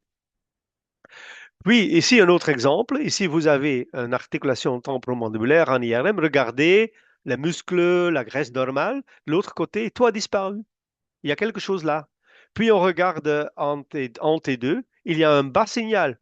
Ah, si on aura un chondrosarcome, je veux avoir ça en haut signal. Je ne l'ai pas. Puis, prise de contraste. Et de nouveau, regardez, de nouveau, ça passe dans la fosse moyenne. Et on voit très bien en scanner, c'est calcifié et ça passe dans la fosse moyenne. De nouveau, là-dedans. Chez ce patient-là, il était une maladie aux cristaux de pyrophosphate. hein. Et ce que nous a aidé, c'est que le patient avait des douleurs et aussi le fait qu'on n'avait pas de haut signal en T2 en IRM. Ça aide beaucoup. Puis on passe aux métastases. Les métastases sont fréquents au niveau du condyle et du col mandibulaire. Plus fréquents qu'on pense. C'est pour ça que quand je fais des scanners ou je regarde des IRM chez des gens où on demande est-ce qu'il y a des métastases intracérébrales ou des ganglions dans le cou, regarde toujours le TMG, l'articulation temporomandibulaire, et vous allez trouver pas mal de métastases. En IRM, c'est évident, c'est clair, et très précoce parce que si c'est en scanner, il faut attendre le moment de destruction osseuse et on peut déjà avoir beaucoup de métastases avant que l'os est détruit. Mais ici, c'est seulement les métastases dans la moelle osseuse qu'on peut déjà voir qui va remplacer le haut signal dans l'os par la métastase. Et vous voyez ça là, ici dans le condyle. Soyez prudents. Quand vous n'avez pas des images à blanc et vous passez directement à des images injectées, le métastase va se rehausser et peut disparaître. Donc, c'est beaucoup plus difficile de le distinguer ici que là-bas. Donc, il faut être prudent et même ils peuvent rehausser encore plus qu'ils sont iso-intenses avec l'os normal. Donc, le mieux, c'est de les regarder sur les images non injectées. Aussi, il faut savoir si c'est avant ou après le traitement. Et si vous voyez, c'est un flair, et en flair chez un patient où on est en train de chercher des métastases intracrâniennes, on voit ça, il y a une métastase au signal dans la partie médiale du condyle. Et puis, ici, avant traitement, en T1 GADO, il y a une prise de contraste là-dedans. Donc, vous voyez, métastase. Et puis, après traitement, regardez ce qui se passe. On a irradié et tout est devenu sclérotique. Il n'y a plus d'activité métastasique, mais on a maintenant la sclérose post-thérapeutique dans le condyle qu'on peut voir comme hyposignal en T2 et T1. Puis, on a la chondromatose synoviale. Là, il y a des calcifications qui vont suivre la surface de la synoviale, la capsule articulaire. Hein. D'où elles viennent, hein, ils se développent à partir du tissu conjonctif sous-synovial et se détachent, se calcifient et forment des corps libres flottants dans l'espace articulaire. Donc ici, vous voyez l'espace articulaire, ce sont les limites, et vous voyez comme ces petites calcifications vont suivre les bords de l'articulation temporomandibulaire. C'est un cas très vieux, je pense qu'il y a, voilà, c'est quelque chose qu'on a publié en 87. Donc, vous voyez, à cette époque, c'était une des premières publications parce que c'était le début du scanner à cette époque. Et vous voyez très bien, très joli, comme ça suit la surface. En IRM, on peut les voir aussi. Ici, on a un condyle qui est tout à fait intact. Vous voyez, c'est du chondromatose synoviale. Et par contre, on a vu le chondrosarcome, on a déjà vu le CPP, la maladie de cristaux de pyrophosphate, de calcium. Et dans ces maladies, on a des érosions énormes et destruction du condyle. Vous voyez, en chondromatose synoviale, c'est pas nécessaire. Et si vous voyez, il y a un épanchement médial, latéral et antérieur, avec les petites calcifications dedans. Hein. C'est dans l'espace articulaire. En sagittal en T1, vous voyez ici l'articulation avec les calcifications. Et après Gado, vous voyez tout le synovia, tout va se rehausser autour dans l'espace articulaire. Donc, on peut le voir en IRM. Puis, on a le synovite vilonodulaire pigmenté. C'est une prolifération synoviale bénigne, mais localement agressive. Ça donne des érosions étendues qu'on peut voir en cône bimicité et en scanner de routine. Et puis, avec extension possible de nouveau à la base du crâne post-temporal. Vous voyez, il y a le synovite filonodulaire, la maladie aux cristaux, le chondrosarcome, tout peuvent donner des problèmes avec la base du crâne. Donc, le diagnostic quand on a une érosion des bases du crâne n'est pas évident. Puis, en IRM, la masse, et là, ça c'est quelque chose qui est unique pour le synovite vilonodulaire, il y a une hypointensité en T1 et en T2. Donc, noir en T1 et en T2. Séquence gradient écho donne un effet de blooming. C'est à cause du hémosidérine, des produits de sang qui sont dans cette maladie présents.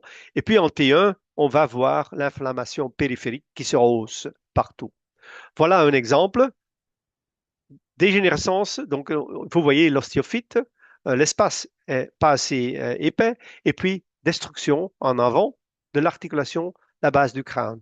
Et si vous voyez ça, c'est tout autour du condyle, et vous voyez un hyposignal, même après Gado, dans la lésion en T1 et hyposignal en T2. Quand on a ça, il faut penser à un synovite vilonodulaire pigmenté. Et voilà, ça entre dans la fosse moyenne, ici, sans problème, avec une prise de contraste sur les méninges qui sont là aussi. Donc ça, c'est synovite, mais il faut retenir en T2 et en T1 hyposignal. On peut avoir d'autres lésions. Ça, c'est une jeune fille de 18 ans. Elle est en train de finir l'école avant d'aller à l'université. Elle est en train de faire ses examens et elle touche toujours le temple. Et soudain, elle sent quelque chose. Elle dit, oh, il y a une masse là. Elle commence à frotter tout le temps et puis elle est très inquiète. Et pendant les examens, elle veut savoir si c'est pas quelque chose de tumoral, agressif.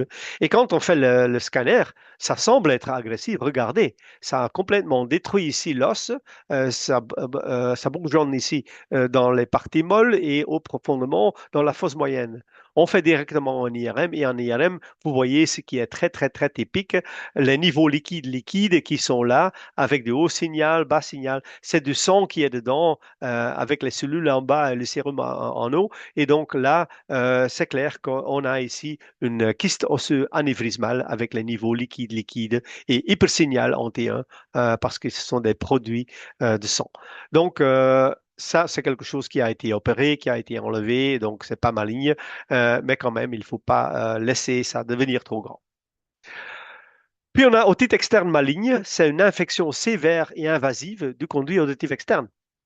Il faut préciser, c'est pas toujours le conduit auditif externe. On peut avoir des otites externes malignes qui vont pas atteindre le conduit auditif externe et qui sont seulement là sur la ligne médiane sous la base du crâne. Mais le plus souvent, ils vont être centrés autour du conduit auditif externe. Ça va avoir une extension au tissu mou adjacent et à la base du crâne. En CT, on peut évaluer l'extension des érosions osseuses et en IRM, on peut voir l'extension des tissus mous et les complications intracrâniennes. Ça survient surtout chez les patients diabétiques et immunodécomprimés. La cause, en 95% des cas, c'est une infection de Pseudomonas aeruginosa et c'est mortel. Hein. Si on ne va pas traiter ces patients très vite, on va les perdre. Donc, c'est quelque chose d'urgent. Donc ici, un exemple, c'est un patient qui arrive, il a une infection dans le conduit auditif externe, il est diabétique, et vous voyez du côté normal, on a tous les muscles, toute la graisse, et ici, voilà, jusqu'au niveau du processus ptérygoïdien, tout a changé, tout est hypo-intense, on perd tous les plans, et on perd toute la graisse, et après Gado, il y a un rehaussement énorme, aussi dans le conduit auditif externe, et en T2, il y a le haut signal. Donc, vous voyez ici, ça c'est typique pour une otite externe maligne.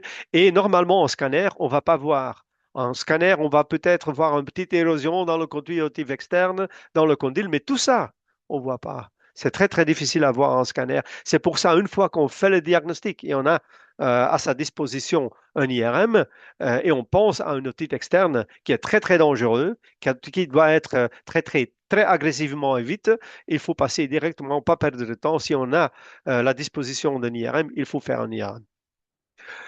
Puis, il y a une autre lésion qu'il faut connaître qui est complètement noire. On a déjà vu hein, la synovite qui donne un hyposignal en T2 et en T1, mais il y a un autre mais qui est beaucoup mieux délimité, qui suit pas complètement la capsule articulaire. Ici, il est centré sur le tubercle articulaire et vous voyez hyposignal en T2, hyposignal en T1, pas de prise de contraste, un petit peu de prise de contraste autour, mais pas dans la lésion. Ici, vous voyez le condyle, ça c'est la fosse glénoïde, et là c'est le tubercle articulaire qui est devenu beaucoup trop grand et complètement noir. Quand on a ça, noir, noir, bien délimité, il faut toujours penser au granulomes, des granulomes à cellules géantes. Et là, souvent, la cause, c'est une hyperparathyroïdie primitive qui donne ça. Mais donc, hyposignal bien délimité sur toutes les séquences, granulome à cellules. Et vous voyez, le synovite, il y avait quand même si c'est hypo-intense, il y a une prise de contraste dedans. Ici, dedans, on ne voit même pas de prise de contraste. Donc, vous voyez, il y a beaucoup de lésions qui sont là, mais ce n'est pas toujours très évident. Et voilà un exemple C'est un patient qu'on a vu à Halifax il y a un an. Et vous voyez là, il y a des érosions un petit peu sur le condyle. Puis autour, il y a des petites calcifications. Ah, vous voyez. Est-ce qu'il reste dans la capsule, oui ou non? Ah, pas évident. Les parties molles sont visibles ici en scanner. Et là, vous voyez, des calcifications, oui, mieux visibles. Reste autour, mais il y a quand même des érosions. Et puis, encore on a, oulala, de nouveau, ça passe par l'os du fosse glénoïde et ça va dans la fosse moyenne. De nouveau, regardez, là, il y a de la lésion qui va dans la fosse moyenne. Donc, on a déjà vu plusieurs, hein, on a déjà vu euh, la maladie des cristaux. Puis on a aussi vu le chondrosarcome qui donne ça. Et maintenant, qu'est-ce que c'est? Est-ce qu'on peut distinguer? On ne savait pas ce que c'était. Puis on a fait un IRM. En IRM, il y a de l'eau signal dans la capsule. Là, il y a bas signal. Ça peut être des calcifications, peut-être ici aussi. Et puis, voilà, ça reste ici à antérieur. Capsule, regardez la capsule autour. Et puis après Gado, prise de contraste partout dedans. Et puis la lésion qui va dans la fosse moyenne. On a discuté et on avait les trois diagnostics qu'on a déjà mentionnés qui peuvent faire ça, mais on ne s'est pas sorti. À la limite, le haut signal, il est très haut, mais pas assez haut que le CSF. Donc, si c'est un chondrosarcome, peut-être en T2, on pense que ça peut encore être plus haut, mais ici, en axial, peut-être, c'est un chondrosarcome. Hein? On ne peut pas l'exclure. Est-ce que c'est hypo-hypo? Non, c'est pas hypo-hypo, donc ça veut dire que le synovite, il est dehors. On l'a opéré, c'est un chondromatose synoviale qui suit la surface. Donc, c'est vraiment dedans. Les calcifications qu'on voit ici, c'est vraiment dans la surface de l'articulation qu'on suit ici. Mais vous voyez, normalement, c'est pas fréquent de voir du euh, chondromatose synovial de se lancer dans la fosse moyenne. Hein. C'est plutôt les chondrosarcomes et les synovites qui font ça. Mais donc, vous voyez, c'est même possible avec les chondromatoses synoviales. Et puis, de temps en temps, on a des patients où on ne sait pas de quoi il s'agit. Voilà, c'est un patient qui vit en Afrique du Sud, qui est souvent en Belgique. Et là, on a fait des examens Cone-Beam pour une autre raison. Bon, c'était pour des implants. Et puis, on voit ça sur le condyle. Et le patient, il n'a pas de problème de l'articulation temporomandibulaire. C'est une découverte fortuite. Et on n'a pas fait de ponction, on suit le patient depuis des années, mais on ne sait pas ce que c'est. Moi, je pense personnellement que c'est une malformation vasculaire, comme la forme de calcification, mais j'ai jamais vu. J'ai regardé partout dans les livres, j'ai jamais vu ce que c'est. Et on ne sait pas, et probablement on va jamais savoir, parce que c'est inutile d'opérer le patient quand le patient n'a pas de signe clinique. Donc, il ne faut pas toucher si tout marche bien. Donc, pour finir, conclusion. Il y a une grande variété de pathologies au niveau de l'articulation temporomandibulaire. Et la connaissance de l'anatomie et des aspects normaux est fondamentale pour une évaluation adéquate. L'IRM et le scanner sont complémentaires. Très souvent, comme on a vu avec les tumeurs, très souvent, il faut les deux. Et même avec les dérangements internes, là, c'est l'IRM, mais quand ça se continue, il devient chronique, on a des problèmes osseux, des ankyloses, on a de nouveau besoin des deux. Mais pour le dérangement interne, ça c'est clair, l'indication la plus fréquente, c'est l'IRM qui joue un rôle central pour voir le disque et pour voir le déplacement et la dégénérescence de disque. Voilà. Pour ceux qui veulent lire tout ce que j'ai dit aujourd'hui, on a fait une revue iconographique en 2020 avec tout ce que je viens de montrer en séminaire musculo-squelettal radiologie. Donc là, vous pouvez lire tout ça. Voilà. On peut passer aux questions, Dadi. Oui, oui. Jen, merci beaucoup pour cet exposé magistral. Comme escompté, je pense que l'audience est restée calme. C'est beaucoup de nouveautés, beaucoup d'informations. Chacun a pu tirer les informations bien bénéfices de cela par rapport à sa pratique de chaque jour. Avant les questions, je pensais donner la parole aux panélistes. Peut-être je vais commencer avec professeur Timatiemi et puis on va prendre le docteur Masumbuko et puis on va passer aux questions-réponses. Professeur Timatiemi, vous avez la parole. Votre micro est fermé au cas où vous essayez de parler. C'est bon là? Oui, oui, 5 sur Oui, 5. oui, oui. Oui, oui, bonsoir. Oui, vous me suivez? Oui, Bonsoir, Oui, 5 bonsoir. plus 5, oui. Oui, oui, bonsoir. Oui, je suis très content. J'ai profité aussi pour réviser mon anatomie de cette région, qui est une région très, très particulière, hein. Et le professeur Kasselman a eu le mérite de nous remettre un peu à l'esprit l'importance de cette zone anatomique. Comme on le sait, c'est une articulation particulière, hein, du fait que c'est deux éléments, deux condyles qui travaillent sur un même os qui est la mandibule. Donc ça, c'est sa particularité.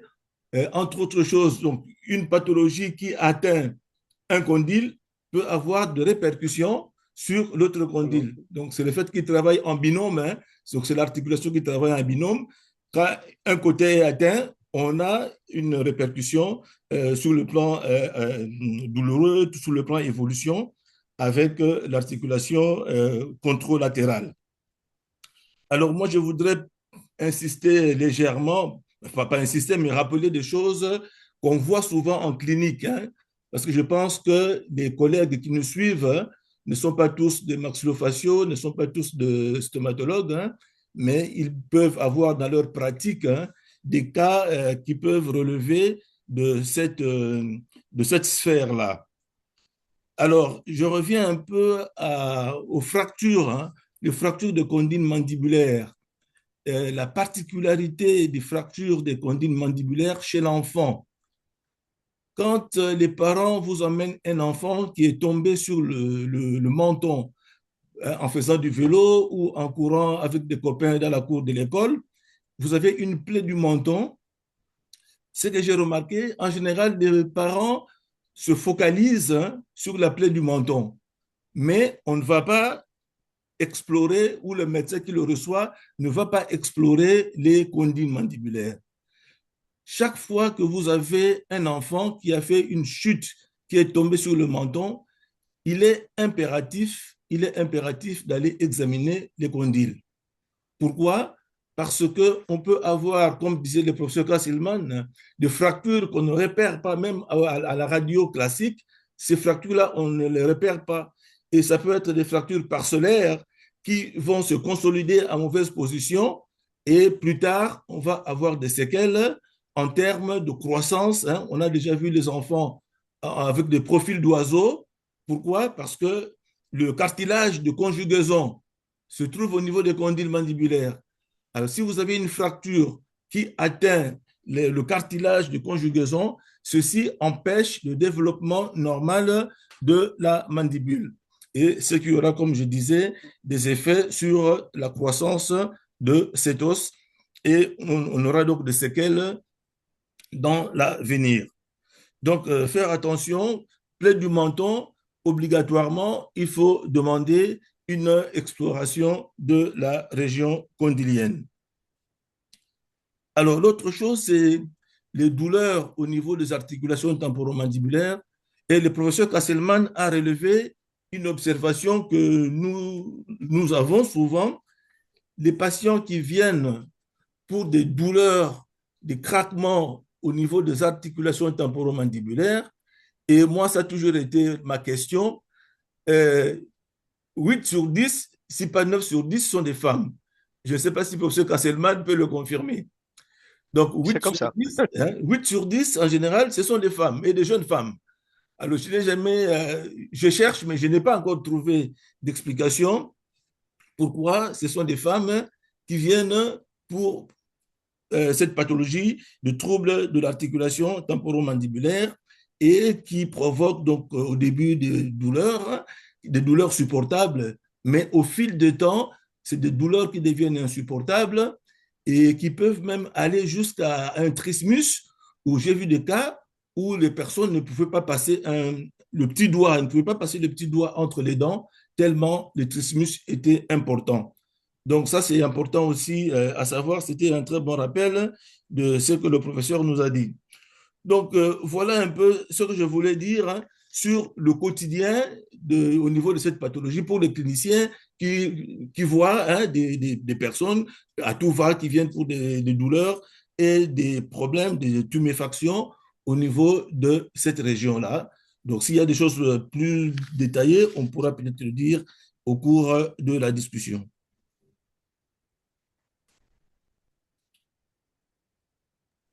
Merci beaucoup, professeur Timantiemi, pour ces compléments d'information. Sans trop de commentaires, je vais passer la parole au docteur Masumbuko pour avoir son son de cloche et puis on va commencer la session questions-réponses et j'ai quelques questions aussi pour vous deux. Docteur Masumbuko, vous avez la parole. Merci beaucoup, professeur, pour la parole. Et je remercie le professeur Kasselman pour l'exposé qui raconte réellement notre pratique des maxillofaciales ici en Afrique, plus précisément à l'est de la République démocratique du Congo.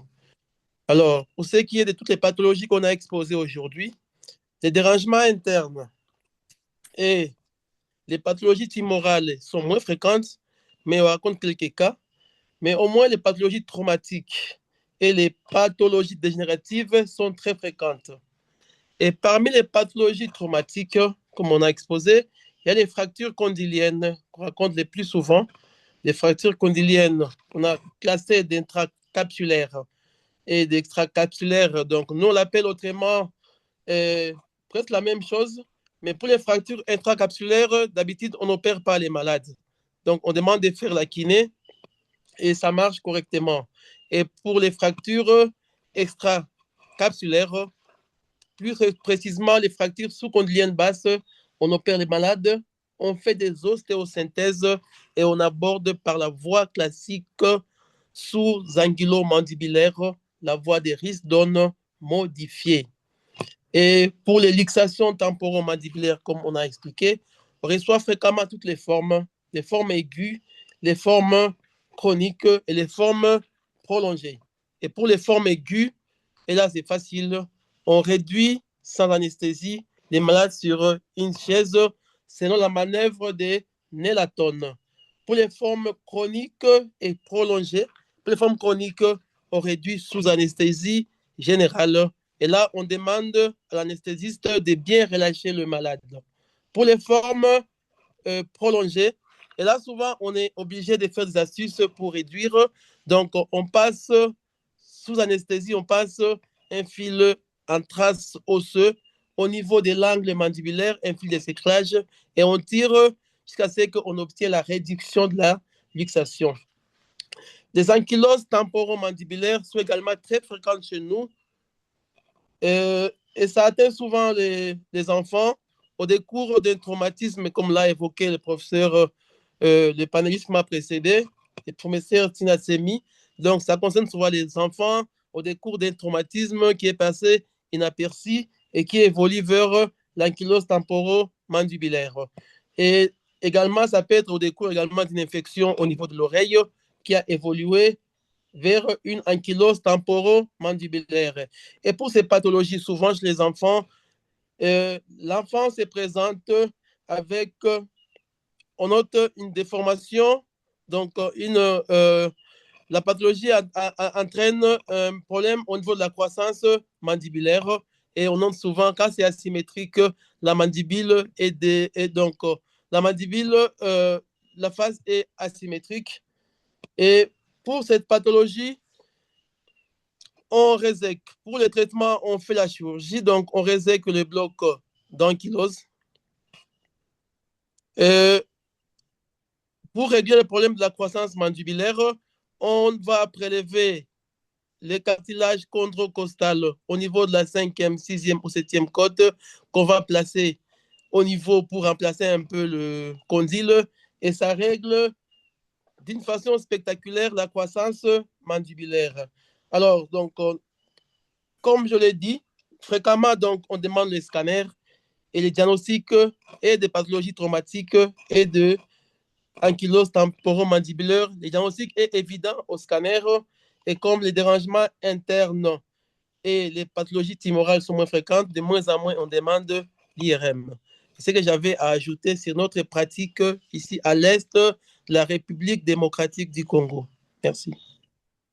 Merci beaucoup à nos deux panélistes pour les commentaires qui révèlent au fait le caractère de leur pratique journalière, là où ils évoluent. chacun avec son plateau technique. Là, maintenant, nous sommes à la session questions-réponses. Je ne sais pas s'il y a des questions dans l'audience. Si vous avez une question, vous pouvez carrément ouvrir votre micro ou alors écrire dans le chat box.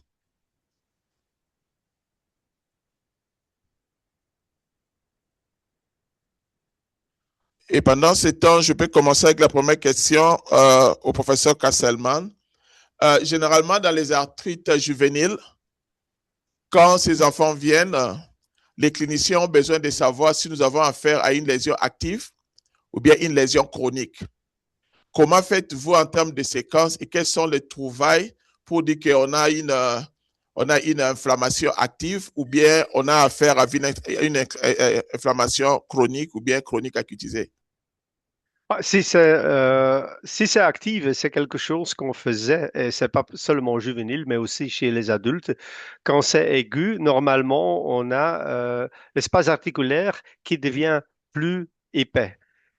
Par contre, quand c'est chronique, ça devient moins épais que normal. Donc ça, c'est quelque chose, c'est dû à l'inflammation, l'épanchement qui est dans la phase aiguë dedans. Aussi, le rehaussement qu'on va voir dans la phase aiguë est beaucoup plus intense que plus tard. Plus tard, normalement, quand ça devient plus fibreux, quand ça devient plus chronique, ça devient moins vascularisé, donc ça va être moins rehaussé après Gado. Donc ça, pour moi, ce sont les deux choses qui sont les plus importantes pour regarder, hein. Donc la phase aiguë, l'épanchement, donc l'espace qui est plus grand, qui devient plus épais, et la prise de contraste qui est très intense, et ça va tout diminuer, ça va être donc l'espace va diminuer en épaisseur, et puis tout ce qui est rose va être plus sclérotique et va devenir plus d'ostéophyte. Mais ce qui est important aussi de dire que c'est certainement quand il y a des résorptions, quand c'est vraiment inflammatoire, parce que par exemple on a une infection, euh, ce que je viens de dire, c'est vrai, mais de temps en temps, les résorptions qu'on a là, et ça c'est plus difficile, parce que chez les résorptions qu'on a, ces épanchements et ces prises de contraste ne sont pas toujours là. Et ça, c'est plus difficile à reconnaître. Là, très souvent, c'est parce qu'il y avait un traitement avant. Très souvent, chez nous, en Europe, ce sont des jeunes qui ont des traitements orthodontiques, et puis l'occlusion change, il y a une surcharge sur l'articulation, et il y a des gens qui réagissent avec une résorption très vite des condyles, et dans un an, ils perdent tout le condyle. Et quand on n'est pas vite là pour le voir, parce qu'on peut suivre ça en scanner et on voit que très très vite ça diminue, on fait le diagnostic. Mais parce que ces gens-là, quand on va les injecter, même en IRM, on va pas le voir. On va pas faire le diagnostic. Donc ça, c'est le groupe pour moi qui est très très difficile. Et très souvent, les cliniciens le suivent, ils attendent, ils disent ah ça va être mieux après un certain temps, mais non, ça continue. Et puis ils demandent le scanner et au moment que le condyle est complètement résorbé. Donc dans ces cas-là, c'est plus difficile. Pour vraiment dire on est à temps, on fait le diagnostic précoce, c'est pas évident. Pour l'inflammation avec des germes, avec des bactères ou quoi que ce soit, c'est plus facile. Oui. Ah, ok, je comprends. Il y a une deuxième question. Souvent chez l'enfant, quand on fait les TMG, donc les articulations temporomandibulaires, on trouve beaucoup de variantes en termes de la configuration des condyles mandibulaires. Comment Oui. gérez-vous ces variations par rapport aux questions cliniques? Qu'est-ce que vous dites aux cliniciens? Est-ce que vous avez une sorte de classification, de grading que vous corrélez aux symptômes ou bien vous les décrivez pour vous laisser aux cliniciens de faire la corrélation? Il faut toujours faire la corrélation. C'est inutile de dire que il y a on a déjà vu les condyles bifides, hein. Très souvent, ces gens-là, ils n'ont pas de symptômes du tout. Donc, est-ce que c'est important? Non, pas du tout. Et il y en a qui vont vivre toute leur vie sans problème.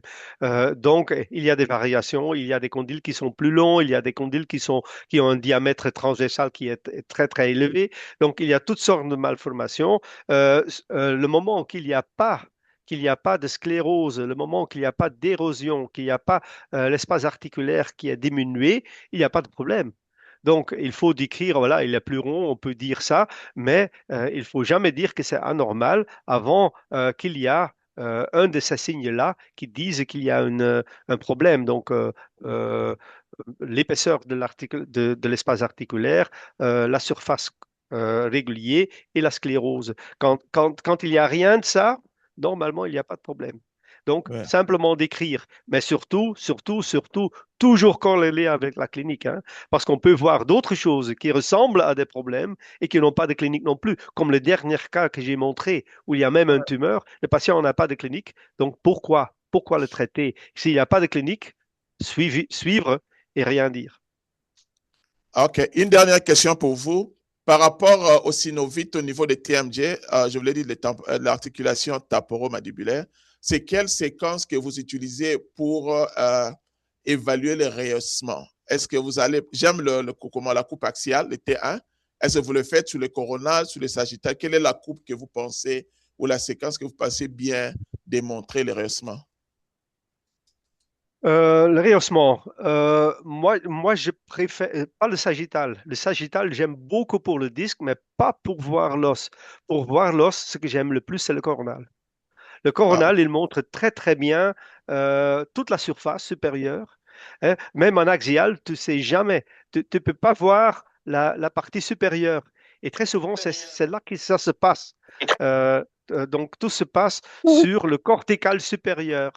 Et c'est pour ça que j'aime le coronal. Parce qu'en axial, tu as le volume partiel, tu es moitié dans le condyle, moitié hors du condyle.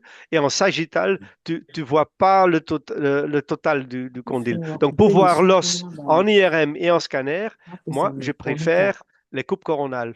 non, je Pour parle voir les autres, du rehaussement de capsule synoviale. Vous cherchez ça dans quelle coupe? le rehaussement, oh, je Ouais. pensais que c'est l'os. C'est pour le. Normalement, on commence toujours en sagittal pour ça. Pour voir donc l'inflammation synoviale, on va toujours dans le plan euh, sagittal parce qu'on a besoin de ça pour voir le condyle et pour voir le disque. Et on voit le condyle, j'ai montré quelques exemples où vous voyez très très bien le rehaussement dans la partie antérieure et postérieure. Ouais. Et puis, une fois que tu as fait le diagnostic, j'ajoute l'axial, jamais le coronal là. L'axial, pourquoi? Parce que l'axial, vous avez déjà vu qu'on veut voir s'il y a des calcifications. Est-ce qu'ils sont dedans ou dehors? Et là, dans le plan axial, on voit toute la surface autour du condyle. Donc, mais on commence toujours avec le sagittal. OK, merci beaucoup. J'ai une question clinicien, les deux panélistes. Souvent, quand on enseigne comment l'interprétation de l'imagerie de l'articulation temporomandibulaire, on leur demande toujours de mesurer la longueur des condyles, surtout la branche, la branche verticale des mandibules. Et c'est pas rare de trouver une petite asymétrie en termes de taille. Cliniquement, c'est à partir de quel écart de différence de longueur que vous pensez que ça a une signification clinique dans votre pratique? Oui, moi, je pense que ce domaine-là, normalement, il est plus pratiqué par les chirurgiens qui font de la chirurgie orthodontique. Quand vous avez un trouble au niveau, ça a une dysmorphose dentomaxillaire, et c'est en ce moment-là, parfois, quand on fait les céphalométries, oui, les céphalométries, hein, quand on fait les céphalométries, c'est en ce moment-là, par exemple, qu'on peut se rendre compte qu'il y a une différence de longueur entre la branche montante ou la branche horizontale. C'est en ce moment-là qu'on va voir si on fait un traitement purement orthodontique, est-ce qu'on arrive à cliniquement avoir un résultat satisfaisant ou si la différence est énorme, en quel moment il faut intervenir chirurgicalement. Moi, je pense que c'est à ce niveau-là, au niveau de la chirurgie orthodontique, qu'on peut intervenir. Comme disait le professeur Kasselman, on peut y avoir des différences. Si cliniquement, socialement, ça ne pose pas de problème, je pense qu'il ne faut pas intervenir.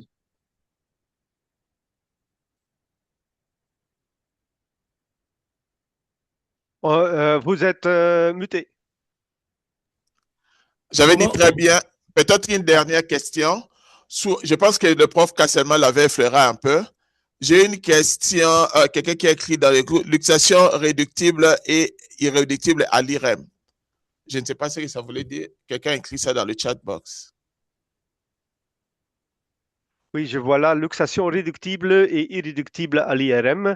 Donc, quel protocole IRM des ATM, quid des radiographies des ATM, les luxations. Donc, pour la luxation réductible et irréductible, c'est clair, c'est seulement l'IRM qui peut le montrer. Donc, en scanner, on ne peut pas le voir. On a essayé dans le passé pour faire ça, mais les résultats sont, la sensitivité est très, très, très bas et donc, ça marche pas. Donc, on a besoin de l'IRM et on peut le distinguer. J'ai montré. Donc, si le disque va être réductible, oui ou non. Le protocole de l'IRM pour des ATM, j'ai montré le protocole aussi. Normalement, on commence toujours avec le coronal et le sagittal en T2 pour avoir deux plans. Et puis, on fait pour le disque, on fait bouche fermée, 25% d'ouverture, 50% et 100% d'ouverture. Et comme ça, on peut voir si le disque bouge oui ou non, s'il y a des adhésions et si le disque va être réductible oui ou non. Les radiographies des ATM, les radiographies de routine, on ne fait plus. On ne fait plus. Je sais que c'est probablement différent au Congo parce que chez nous, on a des scanners partout et c'est très, très difficile. Comme on loupe beaucoup de fractures, on va louper beaucoup d'ostéophytes, des choses dégénératives sur les clichés de routine. Mais c'est clair, quand on n'a pas accès à un scanner facilement, on commence, c'est clair, là, on va commencer avec les clichés de routine. Merci beaucoup. Je pense qu'il nous reste 4 bonnes minutes. Je ne sais pas s'il y a des questions ou bien commentaires de la part des speakers du day ou bien des panélistes. Bon, juste peut-être un petit élément, pas un élément, mais je voudrais insister sur une petite chose qui est assez courante. Hein. Je pense que la plupart de nos amis qui participent ont dans leur expérience ou dans leur pratique, j'insiste sur les traumatismes des ATM chez les enfants. Hein. Si on passe à côté, des séquelles à l'âge adulte sont insupportables. Donc, il y a des petites mesures, hein, parce que j'imagine qu'en Afrique, on ne peut pas toujours avoir à portée de la main un kiné, parce qu'ici en Europe, on a des kinés qui sont spécialisés dans la sphère maxillofaciale. Mais en Afrique, on n'en trouve pas. On a des kinés généralistes, si vous voulez. Comme je disais, vous avez un traumatisme au niveau de condyle chez l'enfant. On sait que les condyles ont une capacité de remodelage insoupçonnée, mais il faut aider, même quand on n'a pas de kiné spécialisé, il y a des mouvements simples, ce qu'on appelle une mécanothérapie active, il y a des mouvements simples qui vont aider à ce qu'il n'y ait pas d'ankylose, parce que le risque de ces traumatismes des condyles mandibulaires, c'est l'ankylose. Et pour éviter cette ankylose, vous avez des manœuvres, hein, qu'on appelle une mécanothérapie active qui peuvent aider à ce que ce blocage-là soit évité et que le remodelage des condyles soit évident. Donc, il y a des 3 mouvements principaux qu'il faut retenir, hein, et je n'insiste pas, c'est donc une amplitude. Il faut que l'enfant fasse des exercices couramment d'une amplitude jusqu'à atteindre au moins 3 cm d'ouverture de la bouche. Donc, amplitude buccale et un mouvement de propulsion en même temps. Il faut que l'enfant arrive à passer les dents du bas devant les dents du haut, hein, à atteindre au moins 6 mm. Il faut faire aussi des mouvements de latéralité qu'on appelle des mouvements de déduction. Donc, si vous avez un enfant qui a un traumatisme de condyle mandibulaire, cette mécanothérapie active, c'est-à-dire mouvement de ouverture, fermeture, propulsion mandibulaire, déduction latérale, ça aide à libérer l'articulation et à éviter les arthroses ou éviter les complications au niveau des articulations et laisser l'articulation libre et pour l'évolution et pour la croissance de la mandibule. Voilà à peu près un élément pratique qu'on peut retenir dans le cadre des consultations quotidiennes des jeunes patients que nous recevons en Afrique. Merci beaucoup. On arrive à la fin. Merci au professeur Castelman pour le temps, et surtout qu'on vous sollicite très tard la nuit, 22h heure de Belgique ou si pas 23h. Je ne connais pas l'heure maintenant. mais C'est le également même heure. 22 heures. ouais, 22 au heures, oui. professeur Timatimi et au docteur Masumbuku pour votre implication pour ces 2 numéros. Donc là, on va se prendre congé et comme vous le savez, on se retrouve le 9 février. Et pour ça, on a invité le professeur Emmanuel Koch de Louvain en Belgique. Il va parler de pathologie interstitielle du poumon. Ça sera comme le mois dédié à l'imagerie cardio-thoracique. Donc, il y aura le professeur Koch de Louvain en Belgique et puis les professeurs René Kanza de Sherbrooke ici au Canada qui vont se partager et aussi Dr Maïche qui est dans l'organisation. Dans tous les cas, vous verrez les affiches et les équipes telles qu'elles seront composées. D'ici là, portez-vous bien et merci beaucoup à vous tous, surtout à vous l'audience. C'est vous qui nous encouragez à rester branchés et à continuer à fournir ces efforts ici. Merci beaucoup à tout le monde. On se revoit dans 2 semaines. Au revoir. Au revoir. Au revoir. Au revoir. Au revoir.